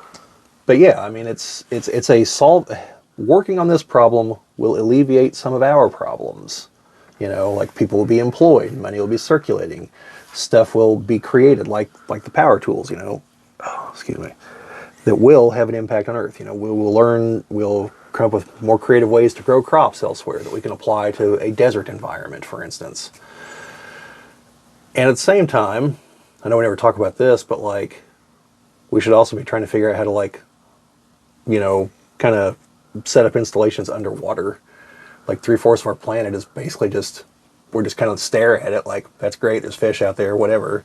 When we could be building installations underwater as well. And, you know, maybe it's not the most efficient way, but if we could create large enough structures under there and grow things hydroponically or whatever, like where we're using less than we're gonna get out of it, you know, that's more potential farming area, you know, things like that. Plus, you know, underwater research and again, the technologies we'll have to develop for that will have other uses. So anyway, yeah. So I don't think Katy Perry coming down and kissing the ground is going to affect any of that. Yeah. So, say if anything, it's just going to be a new area for privatization and all of that. So Yeah. Speaking of that, whatever did happen to Virgin's version of all that? Because they had a plane that they had that would launch into the upper atmosphere and then land like a plane. I don't know. They're That's still working on it. because I know they had launched a couple. It's Virgin Galactic, right? Yeah. Yeah. Because they had a spaceport. I think because they actually built the first spaceport out in the desert. Anyways, so somewhere in all of that talk, we had mentioned about a segue there. I don't even remember what the commentary was on that. But that was talking about another form of space, as in the galaxy a long time ago, far, far away. Yes, of the Star Wars variety. And that was was two different comments that were made. One by John Boyega, and then who was the other? Kelly Marie Tran. So the one with John Boyega, where he kind of blames I think to paraphrase him, he was basically saying that white fans can't accept a black main character in Star Wars, which kind of flies in the face of, you know, Star Wars, because, you know, Billy D. Williams, yes, Lando and the Empire started off as sketchy, but by Return of the Jedi, clearly was like the fourth wheel of the team, you know, Yeah. like he was clearly like he destroyed the damn Death Star. Like he clearly was part of the in crowd at that point. Yeah. He was one of the big damn heroes. You know, yeah, if you look at A New Hope, you could tell it was filmed in England, because England's like 150% white people, especially back in the 70s. I think even now it's still like 90%. But I don't think that was indicative of any of that, because I mean, it was mostly people in white outfits. There was most of the people. Well, I mean, for the Empire, it's intentional. Yeah. Like, they're all human, and then they're all white, but that's intentional. Like, the First Order is actually more progressive. I don't know if you noticed, but there's actually non-white members of the First Order and women. Because there weren't any women in the Empire in the original movies either. But, no, and then in the prequels, you have Mace Windu. Now, Ahmed Best kind of got the shaft as Jar Jar, but... They had a redemption in the... yeah, they at least let him play someone else. You know, they had an important role elsewhere. So Saving the Child. Yeah. No, because my comment on all this is that with The Force Awakens, I think his character had so much potential. Yeah. It wasn't the fans. The fans didn't say, hey, make this change to the writing. No. It was the writing that changed his character into a less important character. Because again, The Last Jedi, terrible movie. But I think one redeeming theme would have been having him give a hero sacrifice. Yeah. Now, would that have been the way I would want him to go out? No, but I mean, if you did, I mean, it worked in Rogue One. I mean, they let everybody have the heroic sacrifice and that. Yeah, and Rogue One also being the other example of like, isn't Jin the only white main character? Yeah. Like, and everyone loves Rogue One. Yeah. Like, but like to your point, like it's the writing. Like as a fan, even though I dislike the sequel trilogy, I can single out that he got screwed, and that was purely by the writing. You know, like he's an ex-stormtrooper. He's been brainwashed since he's been a kid. Like, there's just that alone. You've got moral complexity. You've got, does that mean automatically he's going to join the rebellion or not? Why would he? And if he does, is he going to have trouble like shooting his former compatriots knowing that they're the same as him? That he was able to break the brainwashing while they maybe weren't.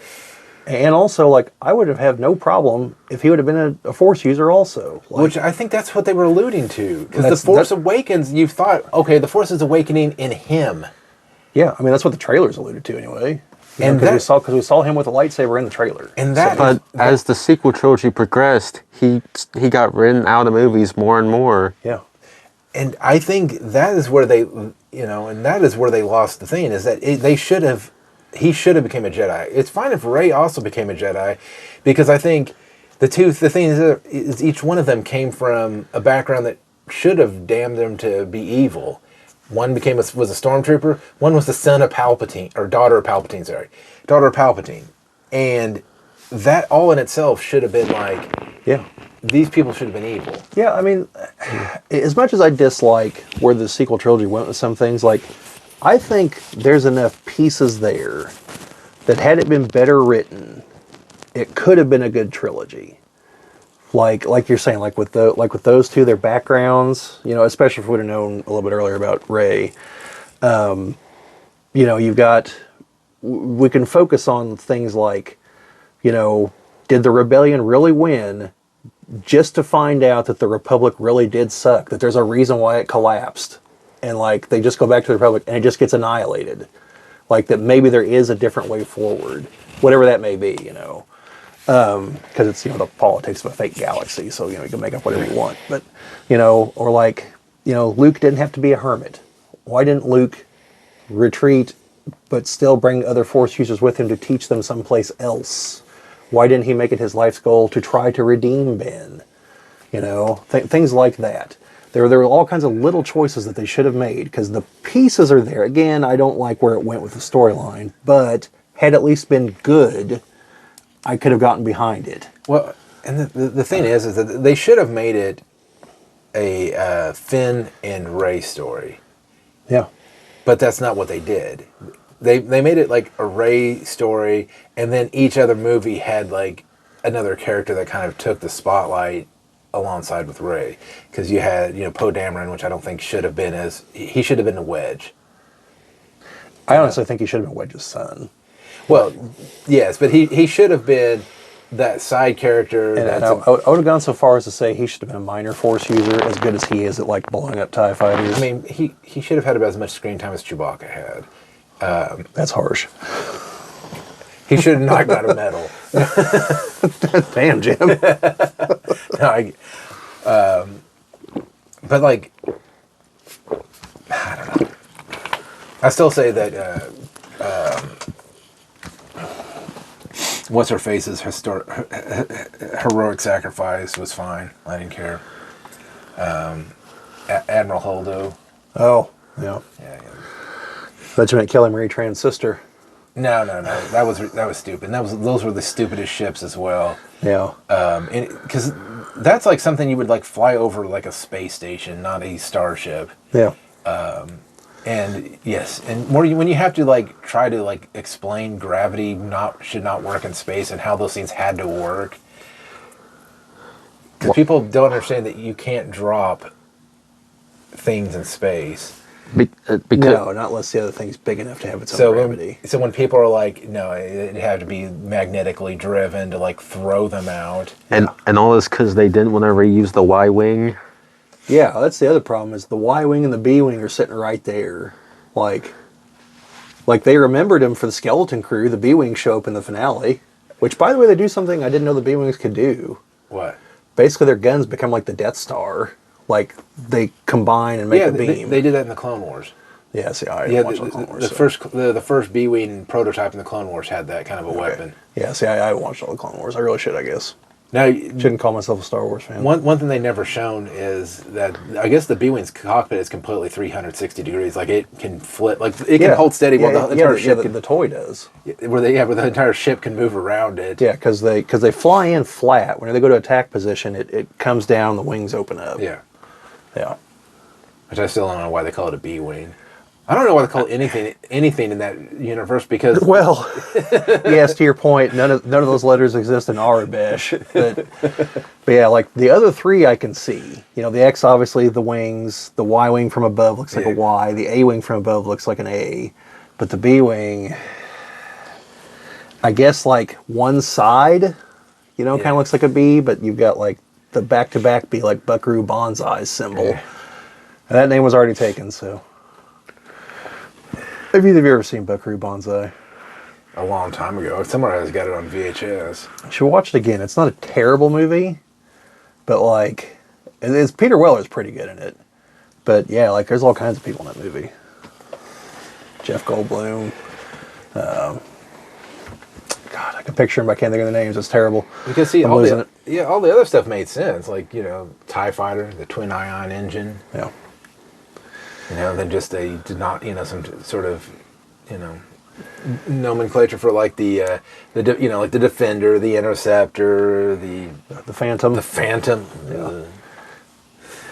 But yeah, but so the other one was Kelly Marie Tran. Well, hold on, before I continue. John Boyega also said something else recently, if I recall correctly. He kind of wants to be in the MCU. So like, he's totally fine working with the company that objectively screwed him, just in a different branch. Yeah, no, but that's why I said the last thing on that is like he's looking in the wrong spot because I think, and don't get me wrong, there are fans that probably are like, you know, there probably are people that are racist out there that didn't like him because of racist things. I believe that's a very minority amount. Well, right, I think there are people like that, but I'm to the point that I have to question like, how could you be a Star Wars fan at that point? Like, again... Everyone's aliens. Like, again, Billy D. Williams has been in since the second movie. Like, do they also hate Lando, maybe? Are they pissed off that Lando blew up the Death Star, not Wedge? Not Nub.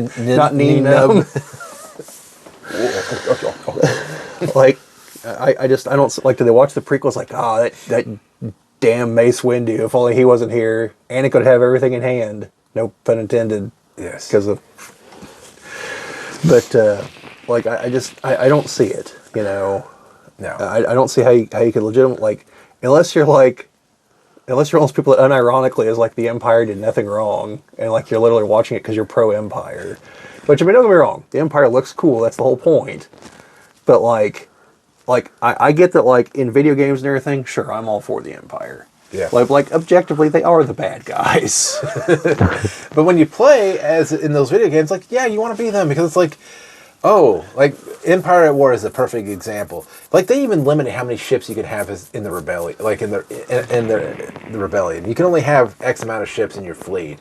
Well, that number is drastically higher with the Empire. Yeah. It's so much easier to just wipe the entire galaxy clean as the Empire. Yeah. I mean, it's the easier option. I mean, their ships look cooler. They got the cool armor. Yeah. And I mean, it's like, you know, like just I get people like ironically being like, oh yeah, pro Empire, like in a game or something. Yeah. I get it, you know. You know, because it's like if you have a 5-player game of Axis and Allies, like, well, I mean, somebody's going to end up being Germany. That doesn't mean that they're like actually pro World War II Germans. It's just like, no, it's a game. Like, that's just a thing. That game is banned in Germany. Did you know that? That is surprising. Well, yeah, I mean, I'm sure you can imagine why. Which is funny because Wolfenstein, I don't think is. They just had to take out the symbols. Yep. Yeah. But yeah, so like, I mean, I don't know if they can write him a good part. I don't care if he's in the MCU. And to segue into the other part of this, Kelly Marie Tran has said that, you know, she would come back to Star Wars. She wants to come back. So And I think she also, I think she was done a disservice by her character. Yeah. Particularly in The Last Jedi versus Rise of Skywalker. She wasn't in Rise of Skywalker much. But they also didn't make her look like a potato. Like, she's an attractive woman. Like, they had to try to make her look less attractive. Oh wait, she played a Rose? Rose, yeah. And, like, I don't know, like, I've seen people speculate that it's because if you actually showed her how she really looks, like, there's going to be some people who think she looks better than Daisy Ridley. And since she's basically a self-insert for Kathleen Kennedy, we cannot have that. So that's also why her very attractive sister died like a fool in the first 5 minutes of the movie aboard the Rebel bomber, played by an actress who's like good at martial arts and everything else, who like could have contributed greatly to later on in the movie, and instead they kept Kelly Marie Tran. And it's nothing against Kelly Marie Tran; like, she seems like a nice person from everything I've seen. But so, you know, if they bring her back, like, I'm fine with it. I just want better writing. You know, both for our sake as the viewer, but also, you know, the actors deserve better. There was no consistency because it seems like each movie it gave certain characters a spotlight versus the original trilogy kind of said, this is our group of people we're following. Yeah. And yes, people get added to the group. So Lando gets added, and you know, then people get taken out, like Obi-Wan. So like, but it's the core group. It's the core group that gets moved through. Right. And it helps that we can't understand two of them. You ever see behind the scenes? You ever see behind the scenes that like Peter Mayhew was just talking normal? He's just like, "Hey, I got this part over here," and then they would just dub over. No. That makes sense though, because that's how Han knew what to respond back. Yeah. So that's unlike Groot, where Vin Diesel actually like stuck with Groot language, but he knew what he was supposed to be saying, so he knew like how to inflect and everything. And yeah, because it's like a behind the scenes where he's like walking around on stilts and everything, trying to get a feel for, you know, Groot's physicality. I don't know how he planned to, like, when he was in the pot, but well, I also don't understand, you know, from Guardians of the Galaxy 1, where Groot was like a tall, slender tree, to then in, you know, 3 he's like super stocky. yeah, well, different special effects. Which I saw a thing before I came over here on that. This guy is on Twitter. A guy's pointing out just how screwed Hollywood might be on some things. They're like, it took ILM, I think it's ILM that did the effects, I don't know how many millions of dollars, like 6 months, to do like the disintegrating effect in Infinity War. And they're like, it took me $9 to do this with AI. And it looks basically the same. Sorry. Oh, you'll have to edit that out. That's realism. That stays in. Well, I don't know if it's dusty down here or what, but yeah, I mean, overall, like, I think the actors were done a disservice in all of them. I mean, you know, I know Daisy Ridley gets the spotlight, but even her character, you know, is going to go down as a Mary Sue, and it's because of bad writing. yeah, because I mean, you think about it, between New Hope, Empire Strikes Back, and then from Empire Strikes Back to Return of the Jedi, you see Luke's skills improve in a, you know, maybe a little bit faster than they probably should have, but Rey was like already Empire Strikes Back good. Yeah. In the beginning, she's like, gets a lightsaber, and she's like already pulling it to her and doing all this. It's like, okay, you can explain a little bit, like the Force is kind of like guiding her a little bit, but the throne room scene should not have happened at that point, On a lot of levels.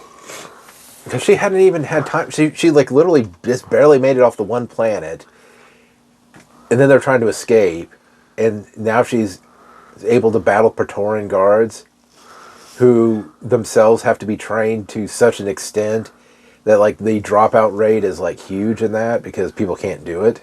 Yeah. Well, I mean, it's hard to fight whenever your weapons just randomly disappear. Yes, or you just randomly don't swing when you should. Yeah.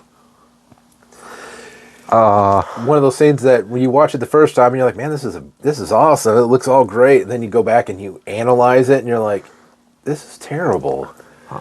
I mean, yeah, and then they pulled the exact same thing in The Rise of Skywalker whenever they're fighting all the dudes there, like the Knights of Ren. Yeah. Yeah.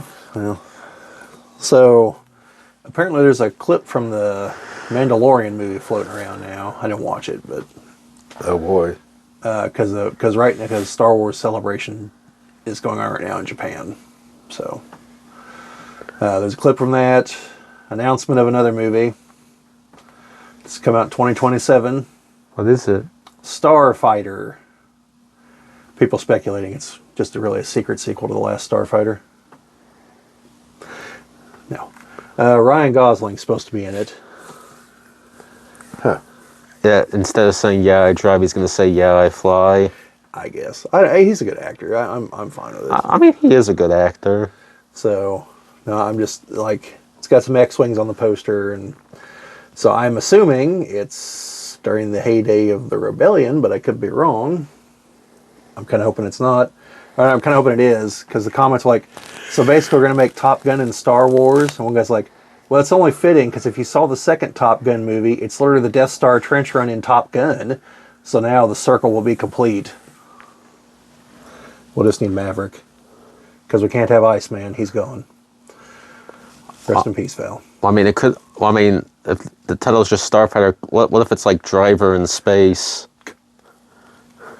I mean, it could be. Well, I'm gonna say there's a couple of games here they could pull stuff forward that would be perfect for a Starfighter game. Well, Jim, before we go off on that, did you know that Sigourney Weaver is in the Mandalorian movie? Huh. Is she fighting an alien? Well, I mean, probably. There's a lot of them in Star Wars, but she's apparently a fighter pilot. Because, like, they're interviewing her, like, they show, like, some behind-the-scenes footage of, her in, like, I think it's an A-Wing outfit, but they're the red ones, right? Yeah.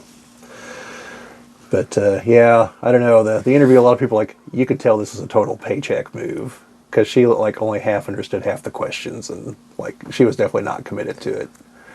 Well, I was like, that's fine. Like, I can live with it. She's earned that right. But yeah, so what you're saying here. yeah. No, I was gonna say TIE Fighter or X-Wing. There's some material there for you. Nice. Which is it? Rebel Assault? Is that the one with the TIE Phantom? Yes. Yes. I wouldn't mind seeing that adapted. Especially seeing the production facility on the big screen. The Super Star Destroyer that's also cloaked. Yeah, but also like the gigantic assembly thing that's literally just like attached to the planet. That you're like, Jesus Christ! Like, how long did this thing take to build? Yeah. Because that had to have way more material than the Death Star, if I'm remembering the scale correctly. Just more Wookiee labor. Oh, I did see someone had an interesting theory as to why there's no guardrails anywhere in the Death Star.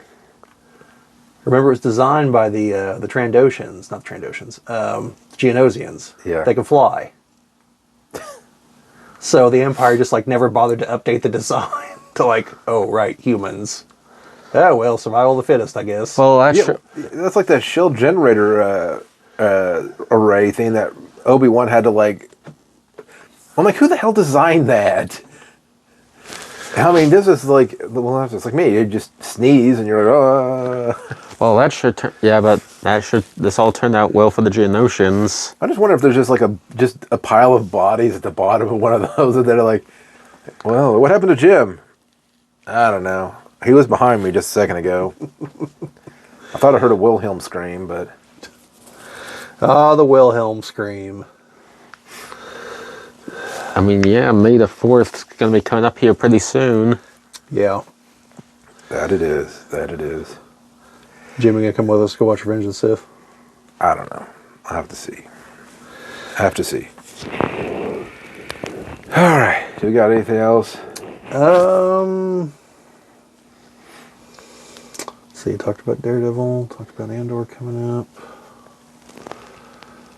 You see, this is where we should have notes. I mean, we've got the new setup. I probably need to put a whiteboard over there that we can actually have our talking. I gave you the big whiteboard, didn't I? Maybe. I just need to hang it up on the wall over there somewhere, Yeah. and then we can have our talking points on it.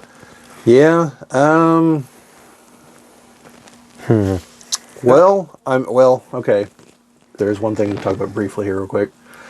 The board game industry might be about to completely implode. And why is that? Well, whenever you have most of your things made in China, And the tariffs, I think, are now at like 250%. And do you know who Kevin O'Leary is? Off Shark Tank? Yeah. Yeah. Yeah, I saw him on the news the other day, and he was just like, just raise it to 400%. Show them we're not screwing around. Let's see what happens. And I was just like, I don't know if that's the best approach here exactly. Well, the thing is that it's working with other people. It's getting them to the bargaining table. Yeah, I mean, like, I get the theory behind it, and at some point, either we or China is going to have to blink, like, because we buy way too much stuff from them, and they sell way too much stuff to us. Neither of us is really in a position to mess with this thing at the moment, because like with China, we have 300 some odd million consumers in this country. There's no other 300 some odd million people they're not already servicing. There's no other market that they can move to. All right, so their only hope will be the stuff that we aren't going to buy because of the tariffs. They're going to dump it someplace else to get some money back. Their internal market, from what I understand, cannot support that because a lot of the people that have money want European and American goods because they know they're higher quality. That's not to say everything from China is low quality, but a good amount of it is. Not all of it. They do make some high quality stuff, but and so what are they going to do? Dump it into Europe? Well, Europe isn't going to allow that. What will they do? They'll tariff the hell out of it so that so their industries aren't destroyed. You know, I mean, maybe Africa, but there's only so many countries that can buy it. Plus, do they want it? Do they have the money for it? You know, South America seems to kind of be lining up behind us. Are they going to want board game miniatures? Well, yeah, I mean, that in particular, like, that's going to be a problem. But, but at the same time, like, there's stuff we buy from them that, like, where else are we going to buy it? And it's important things like electrical transformers. We don't make those in this country anymore. And there's this huge line. Like, if you want new ones, from what I read, like, about a year ago, there's like a 3 or 4 year wait. I mean, you know, you got to get in line now. And what's going to happen, like, if God forbid, somehow the things escalate and, like, someone detonates some kind of, like, EMP type device here and fries all of ours? Well, I'm pretty sure that one of the two countries that would do that is one of the ones that we'd be buying them back from. So I'm pretty sure we'd be kicked out of the line. But also, there's a really good chance that they won't be making them anymore after that either. Because, well, our weapons that are underground are not going to be affected by that, and well, those factory cities will become radioactive craters because, like, we wouldn't just take that sitting down. So, like, that'll just be bad for everybody. So we don't want that. But, like, back to the board game thing, there have been some companies that have already come forward and said, like, we're closing up shop. Like, we can't afford this. They've got, like, a bunch of Kickstarter stuff. Now, the comments were like, you're already a year late. Like, this is just an excuse. You should have already had this done. This is just your excuse to walk away with all of our money. And they're probably right. And that's what's really going to be impacted is Kickstarter. Because, like, Hasbro, companies like that, they'll either eat part of the tariff, raise prices, or they'll just rent storage in China and wait. Nothing's going to stop them from doing that. You know, because they have the money to do that.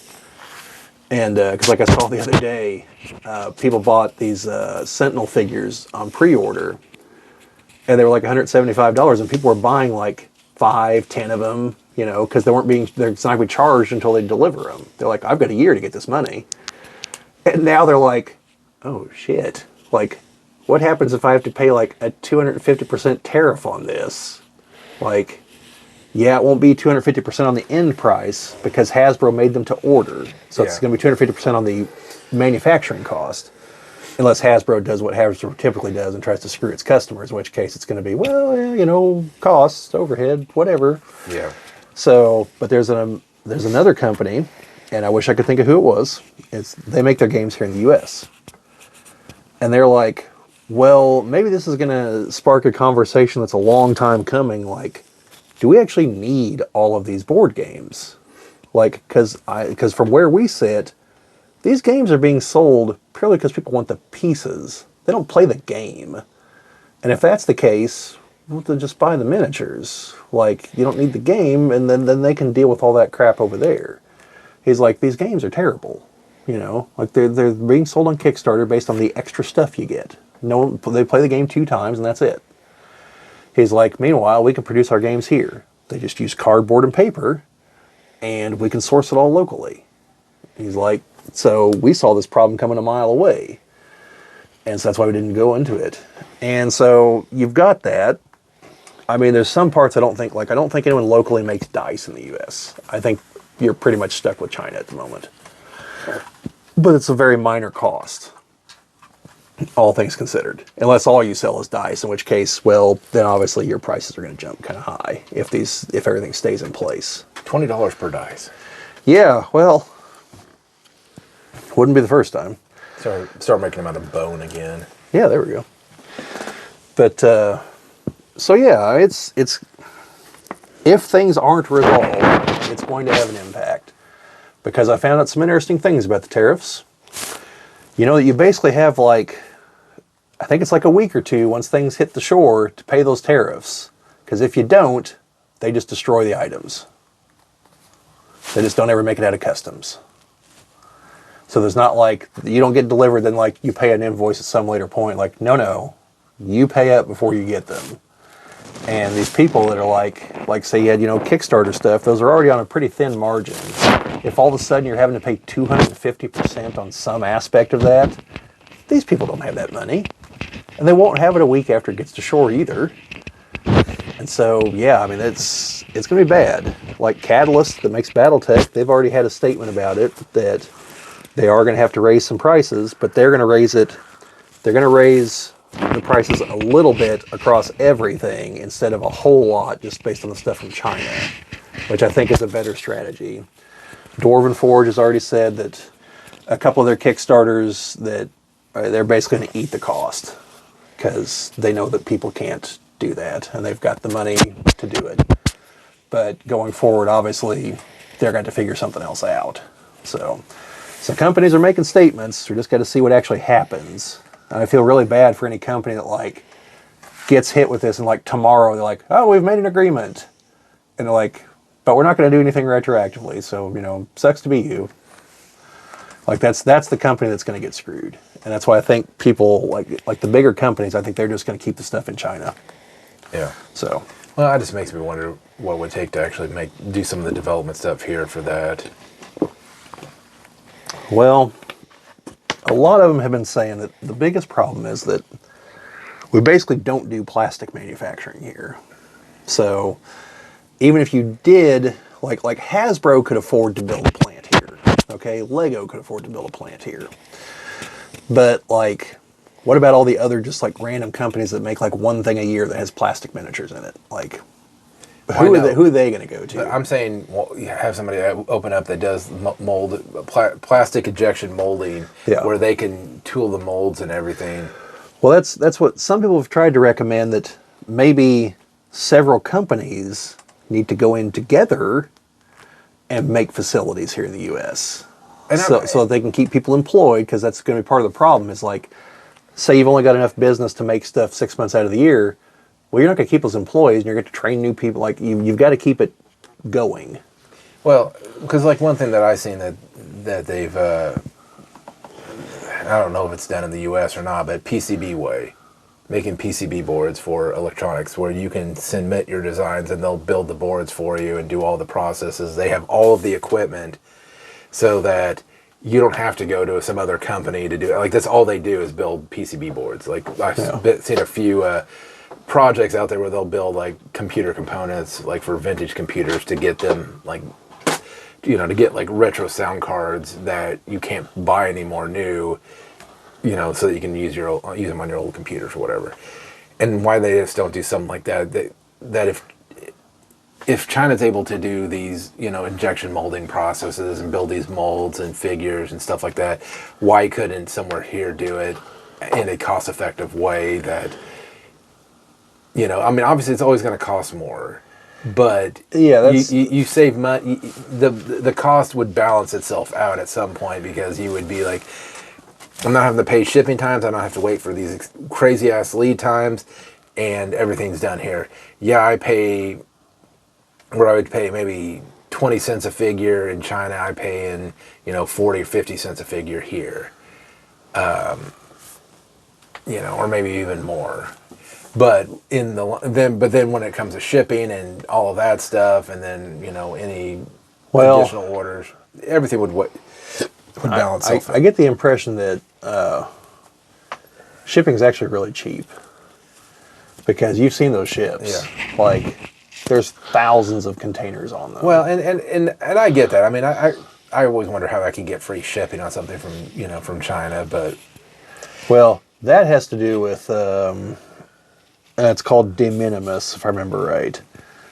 Things below a certain value are not tariffed or taxed, but they have stopped that with China, and they're looking at stopping that with the rest of the world. But but regardless, like I think having somewhere here in the U.S. that can do those things, I don't even know what it would take. I mean, I don't know what type of equipment you have to have. I don't even know how they make the molds so fast. Yeah, I don't know. I know that there's a couple people here that have bought machines to do, I think it's injection molding.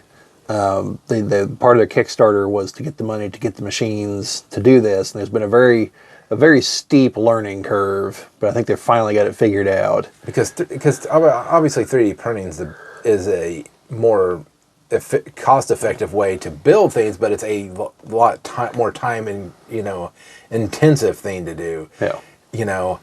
When you're talking like an hour to build like a set, which then you're like, okay, well, if I have to build 1,000 sets, let's say, then do I have 1,000 printers? Do I have 200 printers that are printing 5 hours a day to? Yeah, and I mean, it might come down to something like that where you try to figure out what components you can just 3D print.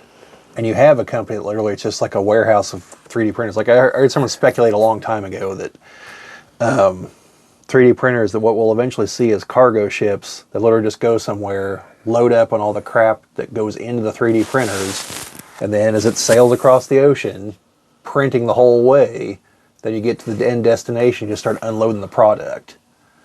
And I was like, well, yeah, I guess you could do that. But I mean, right now that I think there's so much issues that could go wrong with the 3D printing because, believe it or not, injection molding is a very repeatable process. Like if you have a good mold, believe it or not, I actually had done injection molding. Well, when the cord factory was here in town, they injection molded the end pieces of the plugs with like the 3 plugs on them. Yeah. We did that in house. Like you'd actually put them in, have to press 2 buttons and have it do the plastic mold on it. So yeah, I know the comment I always see is something like, yeah, the first one off the assembly line cost $10,000. Every other one costs like 2 cents. Yeah, because I think when you initially have to build that mold, because they build them out of steel, that's where the money would come in. It's like, well, how can you have that in a way where it's like almost like a 3D printed, but see, now CNC machines can do that. But then again, it's like, how accurate do they get? How easy it is. Yeah. Owen, have we bored you to death? No. I think we have. I don't know. I don't know.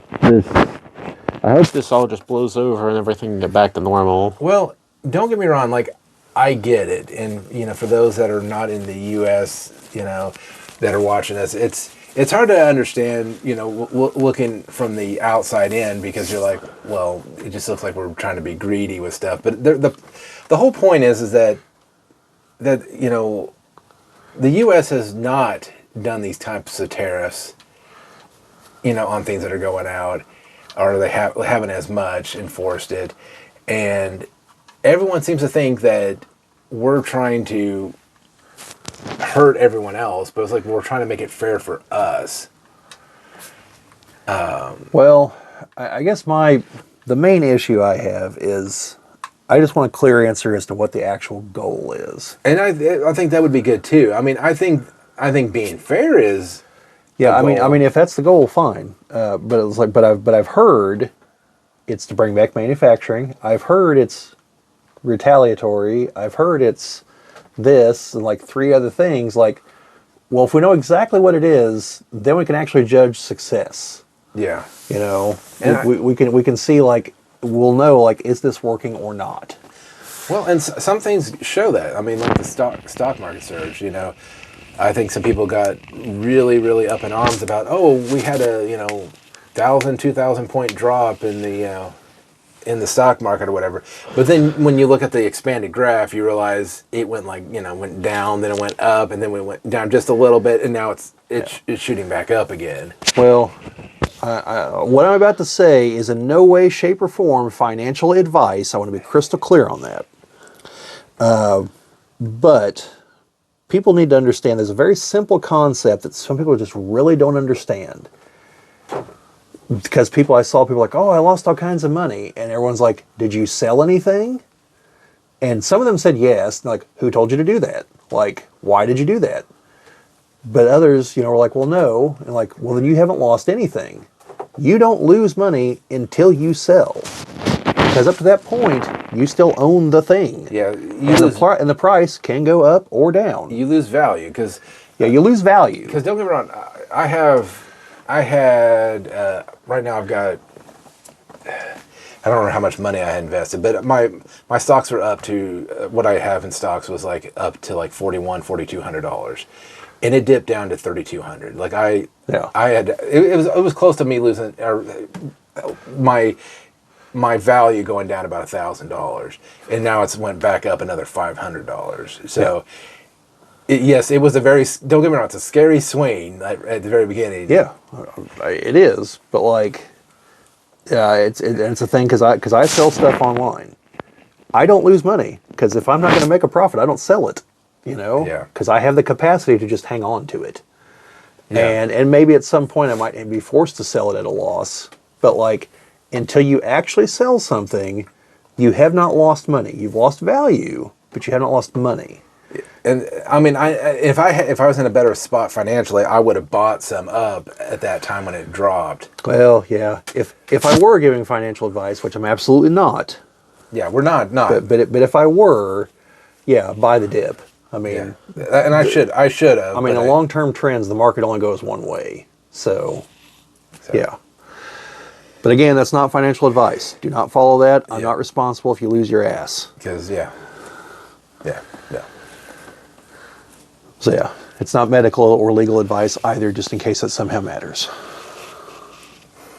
Yeah, I've been watching too much of YouTubers who were giving financial advice on Bitcoins and... Don't risk it in Bitcoin. The stock market's better. Well, no, but what people do is it was a bunch of stuff on pump and dump. Yes. Yeah, I think I actually bought a stock that happened to. I put like $300 or $400 into it, and it got where it was like within a matter of days it was worth $900 some odd, and I was like, this hits 1,000, I'm selling, and it never quite hit that, and now it's worth like $30.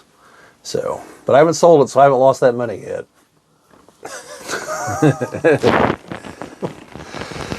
But I will, because it's not going back up. That was like a year ago. It's still down there. GameStop. No, it wasn't GameStop. God, I wish I would have bought in GameStop. That GameStop situation still just amazes me. Hey, GameStop is... That is one additional thing for the conversation. GameStop is getting back into physical media, and they're bringing retro games into their stores. I mean, I think the one business I would get into right now is opening up a video game company that develops like 8-bit, 16-bit. Well, I've seen Kickstarters. They'll have the game downloadable on Steam, but some of them have the option you can buy it as a cartridge for Super Nintendo. Yeah, and I think that's what people should do now. And I think Nintendo should lean into this and say, you know what? We're going to bring back our seal of quality. We're going to bring back the ability to for people to license games through us, and hell, maybe even bring back the hardware. Yeah, I mean, if Nintendo's not going to let people, if they're going to crack down on ROMs, then it'd be nice if we had another way to get a hold of games. Yeah. I mean, I know we can download them through like the Switch and stuff for some of them, but like... and they should see that the market's there because of the minis. Yeah. I mean, the sale of the regular and the Super Nintendo minis should have tipped them off to like, maybe there's something to this. And I mean, it doesn't even have to be a big thing. I think, I think one is if they can make some of the cartridges stuff, available. I mean, don't get me wrong, people make their third-party cartridges. That's like when you see a cartridge that's a weird translucent color, more than likely it is a reproduction. I've got one for Metroid Fusion that I bought because at the time, like Metroid Fusion and Zero Mission was like, they were like $40 a piece, and I bought the pair for $40. So, well, as a reproduction, I'm going to run into a problem like that with some of the Gundam stuff, because apparently Sunrise is like, let's make 5 Blu-rays for all of America, and when they sell out, we'll never make any more. And then they're like the one I'm looking for right now is the second part of like a 2, and I have no idea why they split them up this way. The first one has 4 episodes, the second one has 2, and it's one storyline. I don't know why it's not just one set, but that's the way they did it. And the second one is like $100 some odd in the secondary market. I bought the first one for like $40. It's because the second one's out of print. And so now I'm like, I need to buy up all of these now while they're not astronomically expensive so that I can have physical versions of them. And then I have to decide, is it worth replacing my DVDs with Blu-rays? Because it's not like the picture is going to dramatically improve. No. It's hand-drawn art from the 90s. Like, it's only ever going to look so good. Plus, it's made for TV. Like, it's not like it's going to magically do that. sharpen. Yeah, and so, but the thing is, like with Gundam Wing, for instance, I bought those on DVDs. Well, again, Sunrise, knowing its captive American audience, was like, we'll release 4 episodes per DVD, so it'll take 10 DVDs to get the whole show, and they'll never go on sale. So I probably spent like $200 some odd for those. Blu-rays, it's like 2. Two boxes. I think there's more than one disc in there. But. Yeah, that's back when I used to buy Dragon Ball Z stuff. And oh, good lord. Like that, or Bleach, maybe? Not Bleach. three One Piece. 3 episodes of DVD. Yeah. And like to get an entire series, like I remember I was buying the Boo saga as it was happening, as they were releasing them, and I mean those were like $20 each. Yeah. For the 3 episodes. Yeah. And then they get to like farther along, like Death Note. I was buying those as they came out, but I bought them like half the series all at once, and then the second half of the series, and it was like $30. And I'm just like, God damn, Sunrise really screwed me. Like, so yeah, it's like for Gundam Wing, I got to decide, am I going to buy the Blu-rays of them just to make more space on the shelf, essentially? And so I don't know. I'm in a weird place with all of it. I was talking to Brian about it. I think he said he's interested if I'm going to sell them. So, Yeah. I need to talk to him and talk to Brandon, since he's on the other coast, and see if they can find a physical store that has these, and maybe they're not so expensive and I can get that other one I'm looking for. But yeah. Yeah, it's a hell of a thing. All right. I just don't understand why they don't make more Blu-rays. Like, send them over here. Clearly they sell. It's like Japan. It's like, no, we made our 5. We're good. All right. Well, I think we have rambled on long enough. However, A contender approaches. A contender approaches. I was like, man, we're here just rambling on. Owen's just sitting here quiet as can be. And I did remember something okay, what do you got? in the gaming scene. There was a recent leak, and coming out soon, there's going to be a remake of Elder Scrolls Oblivion. Oh yeah, I think I saw something about that. I didn't read the story, but I saw a headline about it. So like, it was on like the developer's website, and someone was like inspecting Element, like coming through the metadata, and they found images of the remake compared to like the images of like the old game. And it was like massively improved graphics. It wasn't like any gameplay shots, but just like scenic shots, and it looked pretty good. Yeah. So it's gonna be like Skyrim good or better? Better. I still have to play Skyrim. Skyrim's good. It's not as... It's my personal favorite, but I know it's not as in-depth as, like, Morrowind was. I didn't get very far in Morrowind. Found there was some workaround for some things, and it made the game quite trivial, so I stopped playing it. Yeah, since you could craft your own spells, as long as you need it, you had to get certain spells to begin with, because you had to have like the elements of what you wanted to do. So what you would do is you create a spell that for, I think it's for 5 seconds, reduces one of your stats to 0. Then you go pay someone to train you, which will now be 1 gold because you're at 0. Your stat goes to 1. Spell ends, your stat resets at the +1. So like it was 20 before, now it's 21. You just keep doing that. And then you have the money to make more spells for your other stats. And eventually you're just like going through the game like, weapons, what are those? You're just breaking them on people, like one punching, killing people. And like it took me a while to find something, like something actually hurt me at one point, and I was like, what the hell was that? You know, when I go and I'm killing these things, you know, hitting them up into the atmosphere, and you know, like I accidentally killed someone that was important to the plot because I was just murdering everybody in my path. And then it's like, oh, that's a shame. Your game, you can go on, but you know, you've destroyed the prophecy, or whatever that phrase is they use. Which is funny because there's only actually one NPC I think you need to complete the game. But yeah, so like I did strength first because there was like some mine outside of town that had a bunch of these really heavy things that were worth a lot of money. So I boosted my strength and I went and grabbed a whole bunch of those, brought them into town and sold them. Then I had all the money I needed to just start like blitzing through my other stats. Yeah. Meanwhile, my cousin's like, well, I've got it here on the PC. Let me just go into like the debug mode and just change the numbers. And he made it so like he'd hit the button to jump and the game would crash because he'd basically be to the moon and it couldn't load, or like he'd hit run and go forward. And literally it would try to move him to the other side of the map. But it loaded every area in between. And it got like 3-4, it just, his computer's like, I can't do this. I'm done. Gosh, the worst I've ever done was going into X-Wing Alliance and editing so that every starship is flyable. So you could fly the Super Star Destroyer in a campaign. And the Super Star Destroyer didn't know how to act, so it just trained all of its laser guns forward. So you're like one-shotting Star Destroyers and stuff with it, because it's just like nothing can stand up to it. It was like Mech Warrior 2. If you knew the codes, you could play as an elemental, the battle armors, which you could actually complete the missions if you knew what you were doing.